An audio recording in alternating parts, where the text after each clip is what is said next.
Hello everyone. इस video में हम लोग समझेंगे innovation, skill development, entrepreneurship and some concepts regarding these peripheral topics.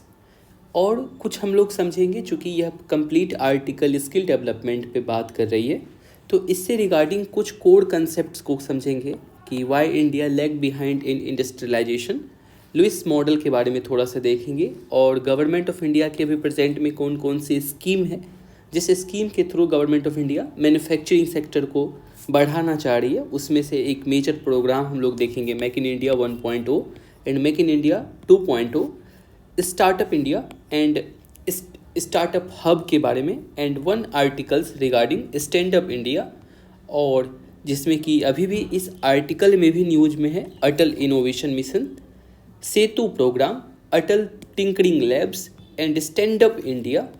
Then after ये हमारा आर्टिकल आज का क्लोज ख़त्म हो जाएगा। इसके बाद विद इन सम आवर आपको एक और वीडियो मिलेगा जिसमें हम लोग कंप्लीट एग्रीकल्चर को कवर करेंगे।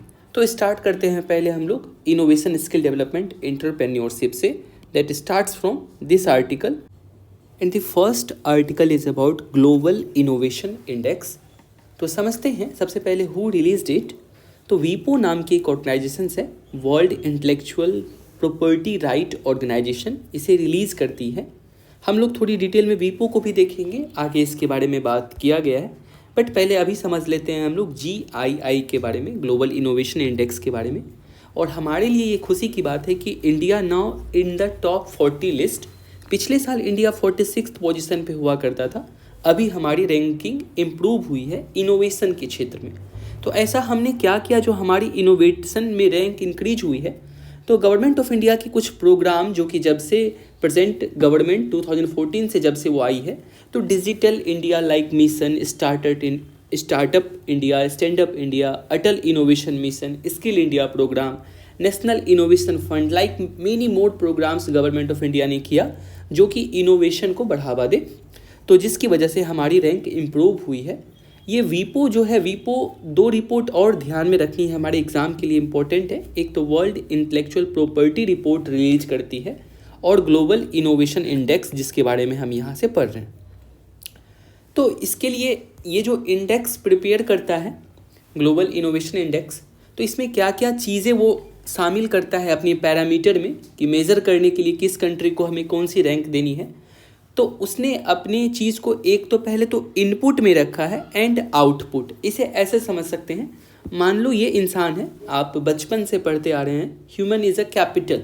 जब आप ह्यूमन में इन्वेस्टमेंट करते हैं तो ह्यूमन का जो है क्या, वो क्वालिटी बढ़ने के बाद उसकी जो है क्या कैपिटल में कन्वर्ट हो जाती है। जैसे मान लो एक पर्सन से अनएजुकेटेड पर्सन है, जब आप उसमें एजुकेशन पुट करते हैं तब उसकी आउटपुट काफ़ी इंक्रीज हो जाती है, वो एक वेल प्रोडक्टिव पर्सन्स बन जाता है सोसाइटी में। तो हम अब मान लो, तो इस पर्सन में मान लो इनपुट पहले हमें डालना होगा, तब जाके यहाँ से हमें आउटपुट निकलेगा। तो इस इनपुट में ताकि ये पर्सन्स इनोवेटिव हो जाए, उसके लिए क्या क्या इनपुट ये शामिल करता है GII। तो यही है इनोवेशन इनपुट जो है कि सब्सटेंस में इसमें क्या क्या रखता है। तो सबसे पहले तो हम बात करते हैं और इंस्टीट्यूशंस की। वो देखता है सबसे पहले कि जैसे इंडिया, मान लो इंडिया में इंस्टीट्यूशंस है, तो इंस्टीट्यूशंस की इन्वायरमेंट कैसी है, कि यहाँ की पॉलिटिकल इन्वायरमेंट कैसे है, आपके इनोवेशन के लिए आपके देश में कैसी पॉलिसीज़ बनी हुई है, रेगुलेटरी इन्वायरमेंट कैसी है। रेगुलेटरी इन्वायरमेंट मतलब समझ सकते हैं, आप कंपेयर कीजिए 1990s का दौर, जब आपको मान लो कि कोई एक सिंपल सा छोटा सा शॉप खोलना होता तो इसमें 2-3 मंथ आदमी को लग जाता था। ऑल जितने भी लॉज से लेकर रेगुलेशंस इतनी ज़्यादा थी, एक एक चीज़ के अप्रूवल में काफ़ी समय लगता। तो पीपल कहाँ से इनोवेशन बनेगा, कहाँ से कुछ वो सोच पाएगा नया चीज़ करने को।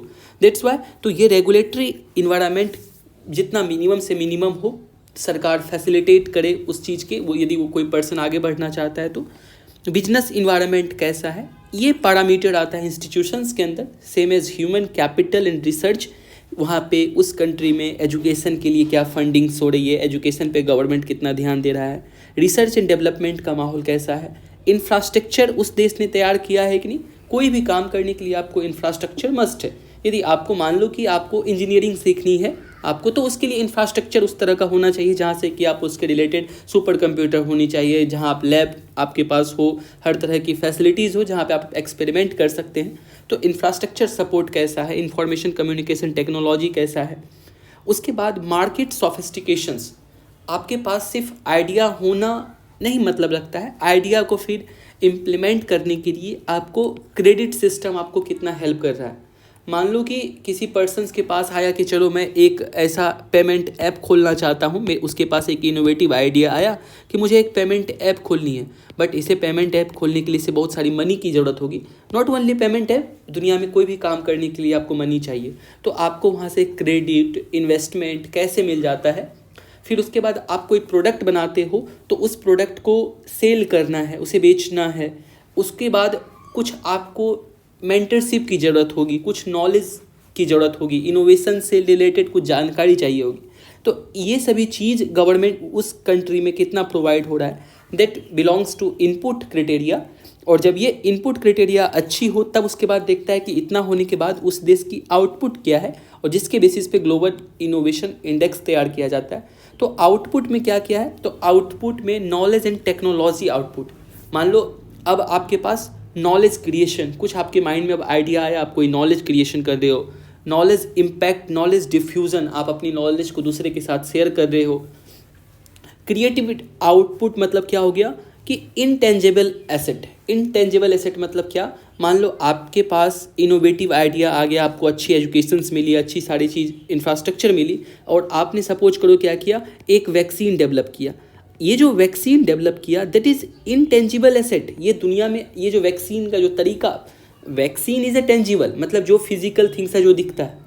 इनटेंजिबल मतलब ख़त्म, कभी नहीं होगा। आपने जो फार्मूला तैयार किया, आपने जो एक मेथड्स बताया कि इस प्रोसेस से, चाहे किसी ने मान लो कंप्यूटर बनाने को बताया, कोई किसी ने बताया कि हाँ ट्यूबलाइट ऐसे बनती है, मरकरी ऐसे बनती है, मतलब दुनिया में जो भी इनोवेटिव आइडिया है वो आइडिया इनटेंजिबल एसेट्स है, ठीक है ना। जेल वेड कब का वो साइंटिफिक रिसर्च करके चले गए, लेकिन उसकी डिस्कवरी, चाहे थॉमस अल्वा एडिसन हो, उसकी डिस्कवरी आज भी हमारे पास जीवित है। That is intangible assets. जब आप इनोवेशन करते हो, इनोवेशन में डालते हो, तो वह वहाँ से बहुत अच्छी क्या होती है, हमें आउटपुट सामने निकल के आती है।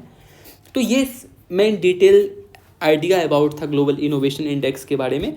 थोड़ी सी छोटी छोटी बेसिक नॉलेज देख लेते हैं कि GII 2007 में लॉन्च किया गया था बाय किसके द्वारा, तो वीपो के द्वारा। एंड वीपो ये अकेले नहीं करता है, इन द पार्टनरशिप ऑफ एक नॉन प्रॉफिट एजुकेशनल इंस्टीट्यूशंस है, इंस्टीट्यूट पोर्टलैंड्स इंस्टीट्यूट, उसके साथ मिलके वीपो ये इंडेक्स जारी करता है। 2022 की थीम है what is the future of innovation driven growth. मतलब आज दुनिया के सामने सबसे पहले बात तो ये चीज़ है कि हम तो ग्रोथ कर रहे हैं हर साल, लेकिन वह हमारा जो ग्रोथ है क्या वो सस्टेनेबल है, क्या वो फ्यूचर को देखते हुए हम वो ग्रोथ कर रहे हैं। मान लो हम आज यदि नॉन रिन्यूएबल एनर्जी पे बात कर रहे हैं, यदि कोल एनर्जी से डेवलप करके हम जो है कि कई सारे तरह के प्रोडक्ट निकालते हैं, तो बट क्या उसकी कितने दिन है, बिकॉज हम देख रहे हैं ग्लोबल वार्मिंग सामने आ रही है, फ्रिक्वेंट क्लाइमेट वेदर चेंज हो रहा है। लेकिन यदि हमारा अब जो इनोवेशन, हम कोई ऐसा इनोवेशन करते हैं जो फ्यूचर ड्रिवन हो, मतलब क्या, हम अपने फ्यूचर को ध्यान में रखते हुए दैट विल बी सस्टेनेबल, तो हमारा यही थीम है इस साल का, what is the future of innovation driven growth. 2022 की रिजल्ट कहता है क्या है, GI 2022 results, it rank the innovation performance of 132 country को ये रैंक करेगा बेस्ड ऑन 2 सब इंडाइसिस।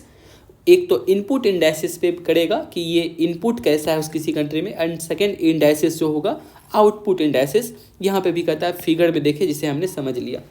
2022 की टॉप 5 कंट्री कौन रही, स्विट्जरलैंड नंबर 1 पे आया, USA second, Sweden 3, UK 4, Netherland 5, China हमारा पड़ोसी भाई देश 11 नंबर पे रहा, और इंडिया का जैसे हमने बात किया, इंडिया 40 नंबर पे है। पिछले साल हम लोग 46 पे थे, 46 से 40 पे आए, काफ़ी इम्प्रूव कर रहे हैं। होप सो टॉप 10 में भी बहुत जल्द हम लोग आ जाएंगे। इंडिया जंपिंग 41 प्लेस सिंस 2015, जैसा कि हमने बात किया, जब प्रेजेंट गवर्नमेंट आया, NDA गवर्नमेंट, तो उस समय हमारे देश में इस तरह की इनोवेटिव आइडिया पे उतनी बात नहीं होती थी जितनी इस गवर्नमेंट ने इसे लाया, रोड मैप पे लाया। तो इसलिए देखो 2015 से अभी तक हमने 41 प्लेसेस का जंप किया, और कुछ सर्विसेज में लाइक जैसे क्या आईसीटी सर्विसेज जो है इंडिया, ऐसे भी हम लोग बहुत अच्छा हमारा जो है क्या सर्विस सेक्टर में योगदान है दुनिया में, खास करके इंफॉर्मेशन कम्युनिकेशन एंड टेक्नोलॉजी के क्षेत्र में, तो उसमें हमारी रैंक 1 है आईसीटी सर्विसेज एक्सपोर्ट में। और पूरी एशिया में यदि हम बात करें, देखो इसने जो है ये जो वीपो है, वीपो दैट मीन्स जो ये इंडेक्स प्रिपेयर करता है, इसने पूरी वर्ल्ड को जोन में बांट दिया है। तो इंडिया जिस जोन में आता है, central and south Asian region में इंडिया आता है, इस रीजन में इंडिया टॉप पे है। तो ये भी हमारे लिए एक अच्छी बात है, हम अपने रीजन में टॉप पे हैं। एज वेल एज एक और ग्रुप में, जैसे कि आपको पता है वर्ल्ड बैंक का ग्रुप है, low income group, mid income group, high income group, तो लोअर मिडिल इनकम ग्रुप में भी इंडिया जो है टॉप पोजीशंस पे है इनोवेशन के मामले में, और आईसीटी सर्विसेज के एक्सपोर्ट में तो हम नंबर 1 पे है ही। और अदर 8 इंडिकेटर्स पे भी बात है, आप बस इसे पढ़ लीजिएगा, इतना डिटेल में हर सेक्टर के बारे में जानना ज़रूरत नहीं है, ना ही वो एग्ज़ाम के लिए फिजिबल है, ना ही हम उसे याद रख सकते हैं। बस इससे एक बार इन्फॉर्म्ड ओपिनियन होने के लिए आप इसे पढ़ लीजिएगा। अब बात करते हैं उसके बाद इंडिया में बताया गया है, ये इम्पॉर्टेंट हो जाता है, कई बार ऐसा क्वेश्चन देखने को मिला है। तो ऑल्सो फ्रॉम इंडिया में कौन कौन सी शहर है, कौन कौन सी स्टेट्स हैं जो अच्छा परफॉर्म कर रहा है इसके लिए, तो बेंगलुरु नंबर 1 पे है, बेंगलुरु सेकेंड नंबर पे Delhi, Mumbai third and Chennai fourth, featured among the world largest top 100 science technology cluster. यहाँ पे ऑब्वियस सी बात है, काफ़ी पहले से ये डेवलप्ड है, वहाँ पे हमारे पास मेनली सॉफ्टवेयर सर्विसेज उस तरह के ऑर्गेनाइजेशंस हैं, तो ये सिटी का टॉप परफॉर्मिंग्स है। अब थोड़ा सा हम लोग समझ लेते हैं यह वीपो क्या है, world intellectual property right organisations. बहुत ध्यान से समझते हैं हम, थोड़ी सी बात अभी इस, हालांकि ये आईआर का टॉपिक है बट आईआर में अभी हम नहीं जा रहे हैं, तो हम यहाँ से थोड़ा सा समझते हैं। आपने नाम सुना होगा यूनाइटेड नेशन का। यूनाइटेड नेशन हमने कब बनाया, सेकेंड वर्ल्ड वार के ख़त्म होने के बाद हमने यूनाइटेड नेशन बनाया। तो यूनाइटेड नेशन पूरी दुनिया में एक रूल बेस्ड ऑर्डर बना रहे, फिर से कोई थर्ड वर्ल्ड वार ना हो, तो उसके लिए हमने यूनाइटेड नेशन बनाया। तो उसका सबसे पहले तो 6 प्रिंसिपल ऑर्गेन है, मतलब मेन ऑर्गेन है यूनाइटेड नेशन का, जिसका नाम है United nation general assembly, United nation security council, economic and social council, trusteeship council, ICJ, international court of justice and secretariat. ये 6 प्रिंसिपल ऑर्गेन है। बहुत ध्यान से आपको यूपीएससी के लिए तो कंप्लीट यूनाइटेड नेशन के बारे में पढ़ना है, हर साल क्वेश्चंस आती है, एक क्वेश्चन तो फिक्स है यहाँ से। तो ये तो हमने बात किया प्रिंसिपल ऑर्गेनाइजेशन का। यूनाइटेड नेशन का कुछ स्पेशलाइज्ड एजेंसी है, टोटल स्पेशलाइज्ड एजेंसी की संख्या 15 है। उनमें से जैसे कि आपने सुना होगा या पिछले वीडियो में हमने कंप्लीट डिटेल से बात किया था वर्ल्ड बैंक ग्रुप के बारे में, आईएमएफ के बारे में, और जैसे ग्रुप है इसका स्पेशलाइज्ड एजेंसी WHO, वीपो यही ऑर्गेनाइजेशन है जिसकी बात किया जा रहा है यहाँ पे। दैट्स वाई आवर आर्टिकल लिखता है it is the specialised agency of United Nation. हमने प्रिंसिपल ऑर्गेन देख लिया, स्पेशलाइज्ड देख लिया, थोड़ा हम समझ लेते हैं यहाँ पे और कौन कौन सी ऑर्गेन होती है। और इस तरह से डॉट 15 इसमें से होगा स्पेशलाइज्ड एजेंसी में। एक होती है related organisations. Related organisations United nation में अभी 3 है, उसी में से एक ऑर्गेनाइजेशन है WTO, जिसे हमने पिछले लेक्चर में पढ़ा था, world trade organisation, United Nation की रिलेटेड ऑर्गेनाइजेशन, स्पेशलाइज्ड नहीं है, रिलेटेड है। और बाकी है सेकेंड है इंटरनेशनल ऑर्गेनाइजेशंस फॉर माइग्रेशन पे, and international atomic energy agency. ये भी काफ़ी इंपॉर्टेंट हो जाता है ये ऑर्गेनाइजेशन जब आप पढ़ेंगे न्यूक्लियर डील या कोई भी चीज़ जहाँ पे कि न्यूक्लियर टेक्नोलॉजी की ट्रांसफ़र की बात किया जाता है, उसमें यह ऑर्गेनाइजेशन बहुत बड़ी भूमिका प्ले करता है। रिलेटेड ऑर्गेनाइजेशंस ओनली 3 है, और यूनाइटेड नेशन की एक है funds and programme. Funds and programme भी हमारे लिए काफ़ी इंपॉर्टेंट है, आपने काफ़ी अच्छे से नाम सुना होगा। UNHCR United Nation human right के बारे में ये बात करती है। UNDP है United Nation development programme, UNEP United Nation environment programme, आपने इन्वायरमेंट में ये दोनों ऑर्गेनाइजेशन को देखा होगा। तो इस तरह से टोटल ये 12 फंड्स एंड प्रोग्राम है यूनाइटेड नेशन का, 3 रिलेटेड ऑर्गेनाइजेशन, 15 स्पेशलाइज्ड एजेंसी है। इसी स्पेशलाइज्ड एजेंसी में एक है वीपो, जो वीपो की बात हम इस आर्टिकल में कर रहे हैं। वीपो का इंडिया मेंबर है, यह सबसे इंपॉर्टेंट पॉइंट बनता है एग्जाम के लिए। यह एक स्पेशलाइज्ड एजेंसी ऑफ UN है, इसका हेड क्वार्टर याद रखना है जेनेवा, कहाँ, स्विट्ज़रलैंड में, जेनेवा में है ये। यह क्रिएट किया गया था 1967 में to encourage creative activity and promote the protection of intellectual property. अब थोड़ा ध्यान से हम लोग बात कर लेते हैं थोड़ी सी इंटेलेक्चुअल प्रॉपर्टीज़ के बारे में। लगातार 3-4 आर्टिकल इसके बाद जो है वहाँ पे इंटेलेक्चुअल प्रॉपर्टी के बारे में बात करता है। देखो, एक लाइन में समझो इंटेलेक्चुअल प्रॉपर्टी का मतलब क्या होता है। हालांकि वीपो का मेन काम ही है प्रोटेक्ट इंटेलेक्चुअल प्रॉपर्टी राइट को, तो मतलब ये समझते हैं ना इंटेलेक्चुअल प्रॉपर्टी राइट का मतलब क्या होता है। देखो, इसका हिंदी नाम बहुत शानदार है। कोई कोई चीज़ का हिंदी नाम इतना अच्छा होता है कि जहाँ से आपको क्लियर हो जाता है। देखो, इसका नाम क्या है, विश्व बौद्धिक संपदा संगठन। बौद्धिक मतलब क्या, आपके दिमाग की कोई ऐसी उपज, आपकी वो थिंकिंग आपने जो अपने मेहनत से तैयार किया। मान लो मैं अभी ये वीडियो बना रहा हूँ, ठीक है, तो इस वीडियो को बनाने में जो वीडियो मान लो किसी को दिखता है कि हाँ चलो ये 1 घंटे का वीडियो है, बट उसमें कई दिनों की मेहनत होती है। तो वो हमारी जो मेहनत है, जो हमने इसके लिए इतनी मेहनत करके हमने इसे तैयार किया, कल दिन यदि वो क्या होता है, क्या कोई पर्सन इसे मान लो डाउनलोड करके वो खुद से वो पब्लिश कहीं और कर देता है, दैट मीन्स क्या है कि हमारी मेहनत जो थी, हमने जो चीज़ जितनी मेहनत से किया वो किसी और ने अपने नाम से कर लिया।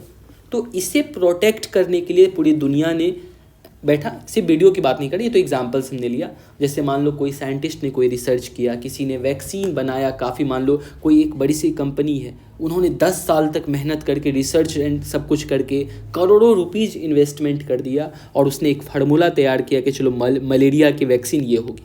और मान लो मलेरिया की वैक्सीन उस कंपनी ने तैयार किया, अब उसके बाद कंपनी क्या करता कि इससे जो है कि मेडिसिन्स बनाता और वो मेडिसिन को पूरी दुनिया में बेचता।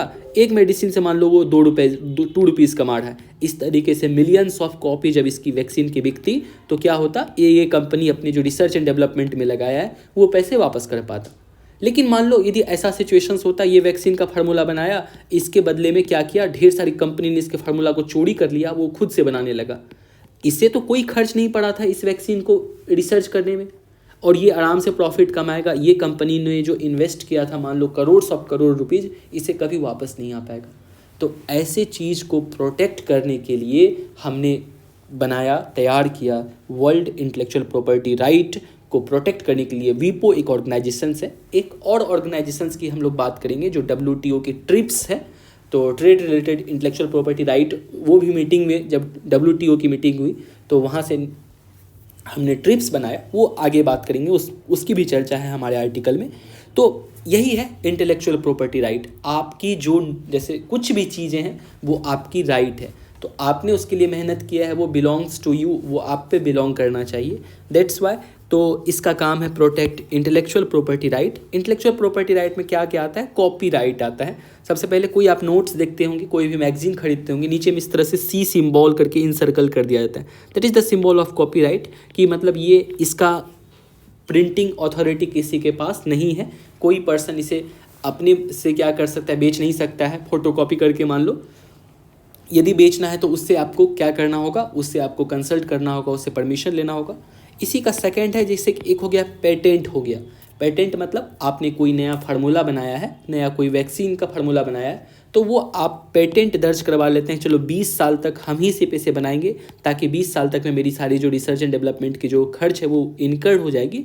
उसके बाद वो फार्मूला पूरी दुनिया को बता दिया जाएगा और हर कंट्री क्या करेगा, उससे रिलेटेड वैक्सीन बना पाएगा, उससे रिलेटेड मेडिसिन। मतलब किसी भी क्षेत्र में हो, यदि कोई मान लो मोबाइल बनाने का इनोवेशन किया है तो वो कुछ साल के लिए उसके पास वो पेटेंट राइट रहेगा, उसके बाद से कोई और भी उसके फार्मूले को यूज करके बना सकता है। यदि आप मेरी वीडियो को ही कंटिन्यू देख रहे हैं, थोड़ा सा यहाँ पे आप रिलेट कर सकते हैं। पिछले आर्टिकल्स में हमने पेटेंट पे एक आर्टिकल देखा था क्या, कि जब हम लोग बात कर रहे थे वर्ल्ड ट्रेड ऑर्गेनाइजेशंस की, तो वहाँ पे देखा था क्या, इंडिया की जीत हुई इन द सेंस कि जो बोला कि वैक्सीन में वेवर मिला, पेटेंट वेवर में। तो इसमें पूरी दुनिया का कहना ये था कि हाँ मान लेते हैं कई जगह कि हाँ आपने करोड़ों रुपीज़ खर्च किया है वैक्सीन बनाने में, लेकिन जब बात आए पूरी दुनिया के हेल्थ पे, पूरी दुनिया की लाइफ पे, तो उस जगह क्या सोल मोटिव ये हो सकता है कि आदमी का प्रॉफिट कमाना? उस जगह नहीं, उस जगह लाइफ सेविंग सबसे बड़ा चीज़ है। हाँ, अरे आदमी जिंदा रहेगा तब तो पैसे को आप जो है प्रॉफिट कमा के कुछ रखोगे, जब आदमी ही पूरी दुनिया में मर जाएगा।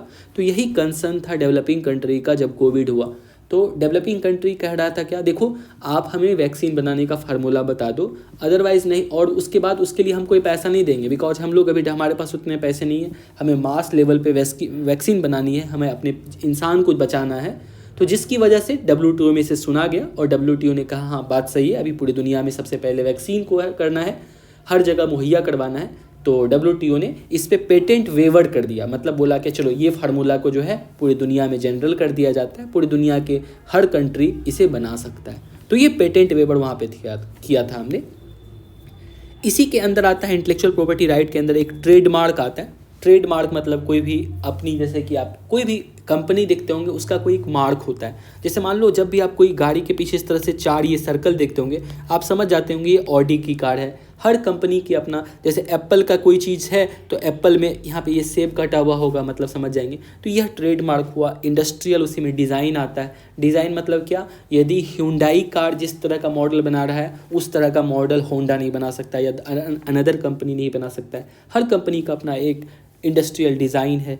और इसी के बेसिस उसके बाद एक है जोग्राफिकल इंडिकेशंस। और अभी आप तो काफ़ी न्यूज़ में सुनते होंगे GI टैग वाला, कि जो चीज़ जिस जगह की ओरिजिनेटेड है उसे वो राइट मिलनी चाहिए कि हाँ ये हमारी चीज़ है, उसे बेचने की, उसे प्रमोट करने की, ताकि वो रिवेन्यू कमा पाए। तो ये सभी चीज़ आती है world intellectual property right organisations के अंतर्गत। बाकी इसके बाद इसमें कुछ एग्रीमेंट्स हैं, जिस एग्रीमेंट में ये पार्टिकुलर चीज़ एक एक करके आगे आया। एक बार में किसी ने नहीं सोचा था कि हाँ कॉपीराइट के बाद, कॉपीराइट को पहले समझा चलो इसको हमें प्रोटेक्ट करना जरूरी है, फिर समझा पेटेंट को जरूरी है, फिर ट्रेडमार्क को करना जरूरी है। तो इसके लिए कुछ एग्रीमेंट्स हैं, जैसे नीस एग्रीमेंट 1957 में हुआ। इसने नीस क्लासिफिकेशन किया। नीस क्लासिफिकेशन का सब सिंपल सा मतलब है कि रजिस्टर्ड उसमें किया गया ट्रेडमार्क एंड सर्विस मार्क को, मतलब ट्रेडमार्क और सर्विस मार्क, मतलब सर्विस के लिए सर्विस मार्क हो जाएगा और जो फिजिकल थिंग्स है, जो गुड्स हैं, उसके लिए ट्रेडमार्क हो जाएगा। उसके बाद लोकार्नो एग्रीमेंट 1966 की है, जिसमें ये इंडस्ट्रियल डिज़ाइन जो हमने देखा ना, इस लिस्ट में इंडस्ट्रियल डिज़ाइन भी है, ये निकल के आया था लोकार्नो एग्रीमेंट में। एंड उसके बाद है स्ट्रासबर्ग एग्रीमेंट 1971। ये बात करता है patents and utility model according to the different areas of technology, कि किस एरिया में किसको पेटेंट देनी है, वो उसके बारे में है। अधिक डिटेल में नहीं जानी है इसके बारे में, बस आपको ये ध्यान में रख लेना। हालांकि मुझे तो नहीं लगता है कि ये इतना भी इम्पोर्टेंट है, बस ये समझ लेना है कि वीपो क्या चीज़ प्रोटेक्ट करता है। उसके बाद कहता है क्या, और वियना एग्रीमेंट में ये वही फ्यूगरेटिव एलिमेंट्स को ऐड किया गया था। फ्यूगरेटिव एलिमेंट का मतलब क्या होता है कि फ्यूगर मतलब फिगर से रिलेटेड, नाम से समझ सकते हैं। जैसे आप कहीं भी इस तरह का शेप देखते होंगे, समझ जाते होंगे दिस इज़ मैकडोनाल्ड। कहीं ये वाला सिंबल है, इसका मतलब आप समझते हैं क्या, ये नाइकी का सिंबल है, ये एप्पल का है, इस तरह से एटसेट्रा कई वाला जो फिगर ही आपको बता देता है कि ये। तो इससे वियना कन्वेंशन, वियना एग्रीमेंट में इसे शामिल किया गया था। इससे रिलेटेड ये आर्टिकल हमने फर्स्ट आर्टिकल कंप्लीट कर लिया। सेकेंड इसमें रिलेटेड न्यूज़ है, नीति आयोग and institute for competitiveness has prepared India innovation index. देखो हमने अभी देखा GII, तो उसी के तर्ज पे नीति आयोग ने भी बनाया है इंडिया इनोवेशन इंडेक्स, जो कि आप समझ सकते हैं इंडिया लेवल पे हर स्टेट का परफॉर्मेंस यहाँ पे चेक किया जाता है। It comprehensive tools rank states and union territories. एक चीज़ जो मैंने यहाँ पे देखो स्टार मार्क किया है, अक्सर कभी कभी हम लोग ये ऑब्जेक्टिव्स जब हम लोग डिज़ाइन रहता है वहाँ पे थोड़ी कन्फ्यूज़न हो जाती है, तो कि हाँ चलो ये जैसे कि इट इज़ एप्लीकेबल, जैसे मान लो ये दे दिया जाएगा क्वेश्चन में, इंडिया इनोवेटिव इंडेक्स कंप्राइजेस कि ऑल स्टेट्स को रैंक किया जाता है या all states and union territories. तो यहाँ पे थोड़ी कन्फ्यूजन हो जाएगी, अरे यूनियन टेरिटरी होगा या नहीं होगा। तो थोड़ा जब भी इस तरह से बात आए यूनियन टेरिटरी जहाँ भी शामिल किया जाए, उस पर थोड़ा सा स्पेशली एक बार अटेंशन करके माइंड को रिकॉल कर लेनी है। तो यूनियन टेरिटरी भी इसमें शामिल है। की हाईलाइट क्या है, इसकी 3rd एडिशन है, मतलब अभी तक ये तीसरी बार ये पब्लिश हो रहा है इंडिया इनोवेशन इंडेक्स। इससे पहले 2 बार और हो चुका है। It adopted the framework of global innovation index across 7 pillar. मतलब 7 पिलर की ये बात करता है। 7 पिलर में से जस्ट उसी के तरह का जो ऊपर हमने देखा GII में, वहाँ पे भी इनपुट और आउटपुट की बात कर रहा था। इसने नाम बदल के एक तो बोल दिया इनेबलर पिलर्स, उसके बाद बोला परफॉर्मेंस पिलर। परफॉर्मेंस को आप कंपेयर कर लीजिए आउटपुट से, इनेबलर को कीजिए इनपुट से, जिसमें कि बात करता है। यहाँ पे देखो ये कंप्लीट यहाँ पे दो डायग्राम बना के दे दिया है। इनपुट फीचर्स में क्या बात करेगा, ह्यूमन कैपिटल के लिए कैसा प्रावधान है। ह्यूमन कैपिटल मतलब हमारे इंसान पे कितना इन्वेस्टमेंट किया जाता है। इंसान ह्यूमन, हम लोग क्या है, हम लोग पहले ही बात किया ह्यूमन एज अ कैपिटल। जब आप उसमें एजुकेशन देते हो, उसकी हेल्थ में इन्वेस्ट करते हो, तो वह पर्सन जो है फिर सोसाइटी के लिए एक एसेट बन के आता है। इन्वेस्टमेंट का क्या वहाँ प्रावधान है उस स्टेट में, knowledge workers, business environment, safety and legal environment, ये प्रमोट करता है। जब ये चीज़ आपके स्टेट में होगा तो ये प्रमोट करेगा इनोवेशन का, और जब इनोवेशन को ये प्रमोट करेगा तो वहाँ के रहने वाले सिटीजन को ये सारी चीज़ इन्वायरमेंट मिलेगी, तो वहाँ से फिर ये पर्सन से आउटकम रिजल्ट होगा। आउटकम क्या, एक तो knowledge output and knowledge diffusion. Diffusion means sharing of knowledge with entire society. इसमें उसके बाद क्या था कि कर्नाटका इसमें टॉप पे रहा, और नॉर्थ ईस्ट एंड हिली स्टेट्स में मणिपुर टॉप में रहा, और उसके बाद यूटीज़ में चंडीगढ़ टॉप में रहा इनोवेशन के क्षेत्र में। ये कंप्लीट आर्टिकल्स था। जैसा कि हमने बात किया था, वीपो जो इंटेलेक्चुअल प्रॉपर्टी की बात कर रहा है, अभी लगातार 2-3 आर्टिकल में इनोवेशन की ही बात किया जाएगा।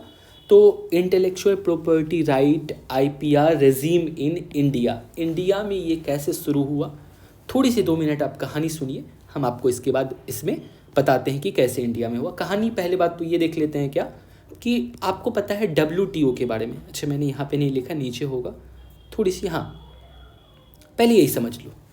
ट्रिप्स के आने से पहले, या ट्रिप पहले ऐसे समझते हैं, आपको पता है WTO वर्ल्ड ट्रेड ऑर्गेनाइजेशन कब हुआ था, पिछली वीडियो में हमने बात किया था 1995 में ये एप्लीकेबल हो गया, स्टार्ट कर दिया फंक्शनिंग अपना 1 जनवरी से WTO।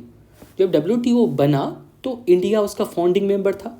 देखो हमारी क्या खूबसूरती है और इंडिया की, दुनिया में जितने भी मेजर ग्लोबल ऑर्गेनाइजेशंस हैं, चाहे वर्ल्ड बैंक हो, IMF हो, मतलब जितनी भी ऑर्गेनाइजेशंस हैं, मेरे ख्याल से 99% केस में आप ये देख लीजिएगा इंडिया उसका फाउंडिंग मेंबर रहता है। मतलब इंडिया हमेशा कहता है यदि तुम ग्लोबल ऑर्डर दुनिया के लिए कुछ अच्छा कर रहे हो तो इंडिया उसमें ऑलवेज मेंबर रहेगा। हाँ, किस जगह इंडिया मेंबर नहीं रहेगा, जहाँ पे कि इंडिया की कंसर्न पता रहेगा कि हाँ इंडिया को उसमें जो है कि कुछ कंसर्न है, इंडिया को उससे बेनिफिट नहीं हो सकता है, या फिर वहाँ हम लोग अभी उस स्टेज पे नहीं पहुँचे हैं कि हम उस ऑर्गेनाइजेशन में मेंबर बन जाए, वहाँ पे नहीं रह सकता है। तो 5-6% में हो सकता है कि इंडिया उसका मेंबर नहीं है, but most of international organisations में इंडिया उसका फाउंडिंग मेंबर रहता है। तो जब WTO बना तो WTO ने का मेंबर इंडिया बनता है, और WTO बनने के बाद WTO ने 6 एग्रीमेंट किया, एक एक करके एग्रीमेंट WTO ने बना। एग्रीमेंट मतलब क्या, WTO का एग्रीमेंट मतलब ऐसे समझते हैं कि जितने भी मेंबर्स होंगे वो उन बात को अमल करेंगे। तो WTO क्यों बना है, नाम क्या है, वर्ल्ड ट्रेड ऑर्गेनाइजेशंस, पूरी दुनिया में ट्रेड को फैसिलिटेट करे, ट्रेड इक्वली प्रमोट हो, कोई कंट्री यदि गलत करता है तो उसके खिलाफ एक्शन लिया जा सके। तो WTO की इस तरह जो 6 एग्रीमेंट है, एक तो है PFTG, इसका मतलब होता है promotion of free trade in goods. इसके बारे में काफ़ी डिटेल प्रोविज़न है, हम लोग यहाँ नहीं पढ़ेंगे। एक आर्टिकल हम लोग WTO पे एक वीडियो लेके आएंगे, WTO से रिलेटेड बहुत सारी एग्रीमेंट्स जो इम्पोर्टेंट है उसे कवर करेंगे। अभी बस आप समझ लीजिए, उसके बाद हम लोग अभी को जो हमें इस आर्टिकल में पढ़ना है हम उसे देखेंगे। सेकेंड एग्रीमेंट है गेट्स का, general agreement on trade in services. यहाँ पे देखो हम लोग गुड्स की बात कर रहे हैं, इसमें हम लोग बात कर रहे हैं सर्विसेज की। थर्ड एग्रीमेंट है ट्रिम्स के बारे में, trade related investment measures, that is FDI and FPI। FDI और FPI से रिलेटेड क्या पॉलिसीज़ होगी। आपको यदि थोड़ी सी मन में ये लग रहा होगा कि FDI और FPI ट्रेड से कैसे संबंध रखता है, हाँ सर, ऑब्वियसली रखता है। ऐसे कि मान लो ये कोई कंपनी में FDI आया या FPI आया, मतलब फॉरेन इन्वेस्टमेंट आया। अब ये कंपनी क्या करेगी, ढेर सारा गुड्स बनाएगी, ढेर सारा हो सकता है सर्विसेज बनाएगी, सॉफ्टवेयर बनाएगी। जब सॉफ्टवेयर बनाएगी तो इसे हम लोग एक्सपोर्ट भी करेंगे। एक्सपोर्ट करेंगे मतलब क्या, पूरी दुनिया में बेचेंगे। पर जब पूरी दुनिया में बेचेंगे हो तो गया हमारा वो ट्रेड में तो आ गया वो। तो इसलिए हमने बनाया third agreement trips, and fourth agreement बनाया MFA, मतलब मल्टी फाइबर एग्रीमेंट। और जो फोर्थ एग्रीमेंट है ट्रिप्स, जो कि आज के लिए हमें काम में है, जो कि trade related intellectual property right पे ये बात करता है। इसी के अंदर से यहाँ से patent, copyright, trademark, industrial design, NGI tag की बात ट्रिप्स करता है।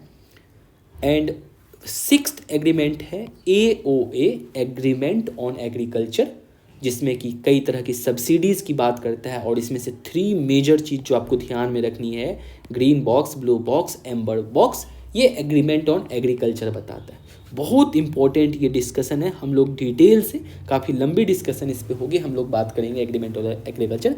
आज बस हम ये समझते हैं, हम जो ये ट्रिप्स के बारे में भी पढ़ेंगे इस आर्टिकल में। तो ये ट्रिप्स आया कहाँ से, ये ऑर्गेनाइजेशन आगे पीछे की हिस्ट्री क्या है। तो ट्रिप्स कुछ नहीं, WTO की एग्रीमेंट है, दैट इज जो बात करता है हमारे इंटेलेक्चुअल प्रॉपर्टी राइट से बात करता है। अब आते हैं अपने इस आर्टिकल पे, जो यहाँ पे हमने बात कर रहे थे। तो इंटेलेक्चुअल प्रॉपर्टी राइट, उसे हमने देख लिया एक चीज़। तो अब देखते हैं आर्टिकल क्या कहता है। कहता है Indian the economic advisory council to prime minister, EACPM, ठीक है, ये है economic advisory council to prime minister. Release एक रिपोर्ट इसने किया है ऑन इंडियाज IPR रिजीम।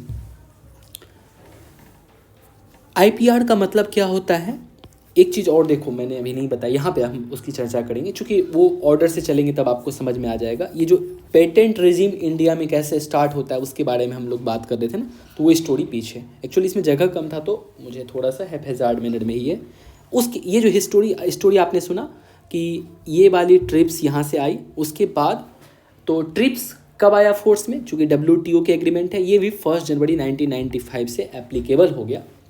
ये बात क्या करता है, ये बात करता है कि आपकी इंटेलेक्चुअल प्रॉपर्टी राइट पे एग्रीमेंट इसने बनाया। इंडिया ने ज्वाइन किया 1995 में WTO को, तो उसी समय बोला कि ट्रिप्स एग्रीमेंट भी ज्वाइन करना होगा आपको।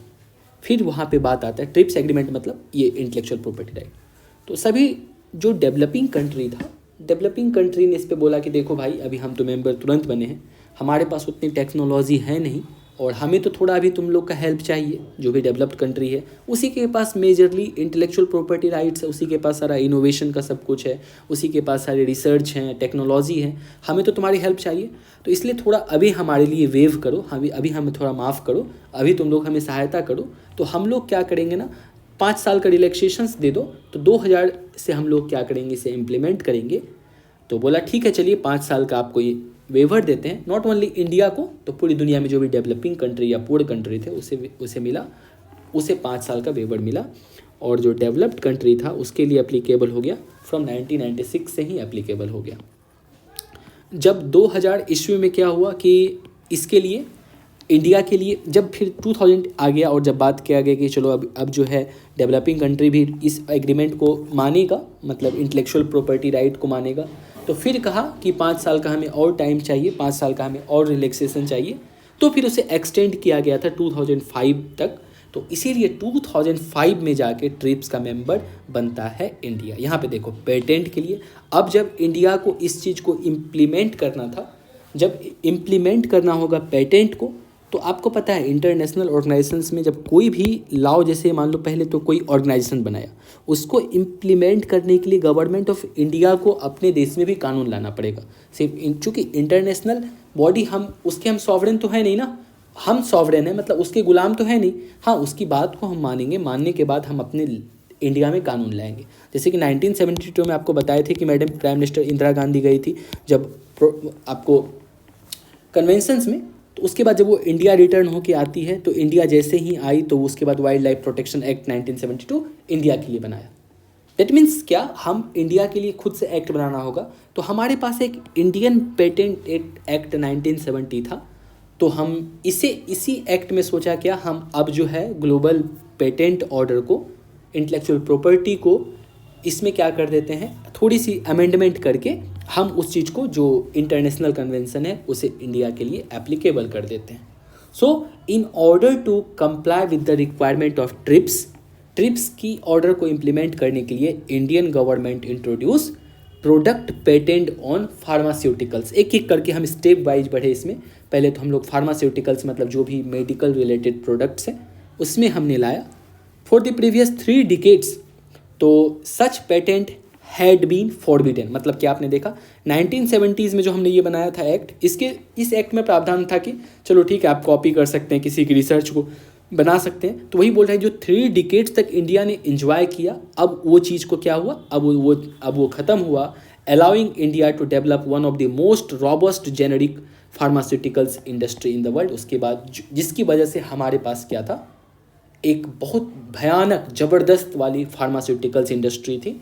हम लोग पूरा रिवर्स इंजीनियरिंग करके, उसमें रिवर्स इंजीनियरिंग क्या होता है, मान लो किसी की पेटेंट है, पूरी दुनिया कोई कंपनी ने बनाया, मान लो इस तरह से ABCD, मान लो ये केमिकल यूज करके उसने कोई चीज़ बना दिया, एक मेडिसिन बना दिया। इसमें मान लो क्या किया, इंडियन कंपनी ने रिसर्च किया, थोड़ा सा पहले D लगा दिया मान लो केमिकल, फिर B लगा दिया, फिर सेल लगा दिया, फिर ये बोला देखो तो मेरा अपना है, मतलब रिवर्स इंजीनियरिंग करके उसने बोला और ये बना दिया। और इस तरीके से इंडिया ने पूरी दुनिया में ज़बरदस्त प्रोडक्शन किया जेनरिक मेडिसिन का। और धीरे धीरे फिर हम जब पेटेंट लेके आए तो फिर जाके तो हम अलग अलग चीज़ के लिए, डिज़ाइन के लिए फिर अलग से एक्ट लाया, ट्रेडमार्क के लिए एक्ट लाया, ये सभी एक्ट लाया। ये इस पर एक बेसिक जानकारी थी। अब हम अपने आर्टिकल्स पे आते हैं। तो वही था कि EACPM मतलब economic advisory council to prime minister released एक रिपोर्ट किया है ऑन इंडियाज़ IPR रेजीम पे।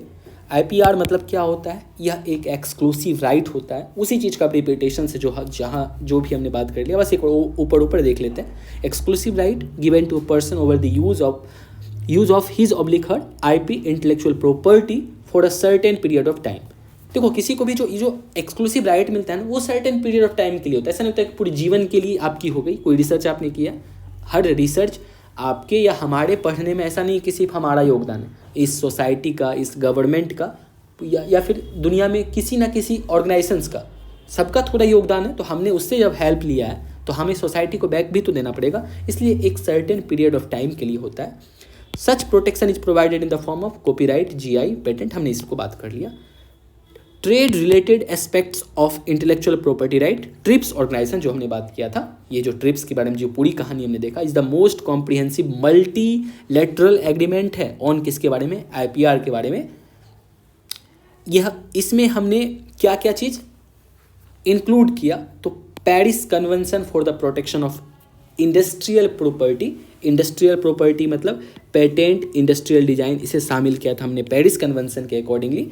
और बर्नी कन्वेंशन के अकॉर्डिंग हमने इसमें से literary and artistic work, copyright जिसे कहते हैं, कोई आर्ट की, मान लो किसी की चित्रकारी है, किसी ने कोई बुक लिखा, तो उससे जो हम लोग देते हैं उसके लिए कॉपीराइट आती है। ये हमें बर्नी कन्वेंशन से हमने इसमें ऐड किया।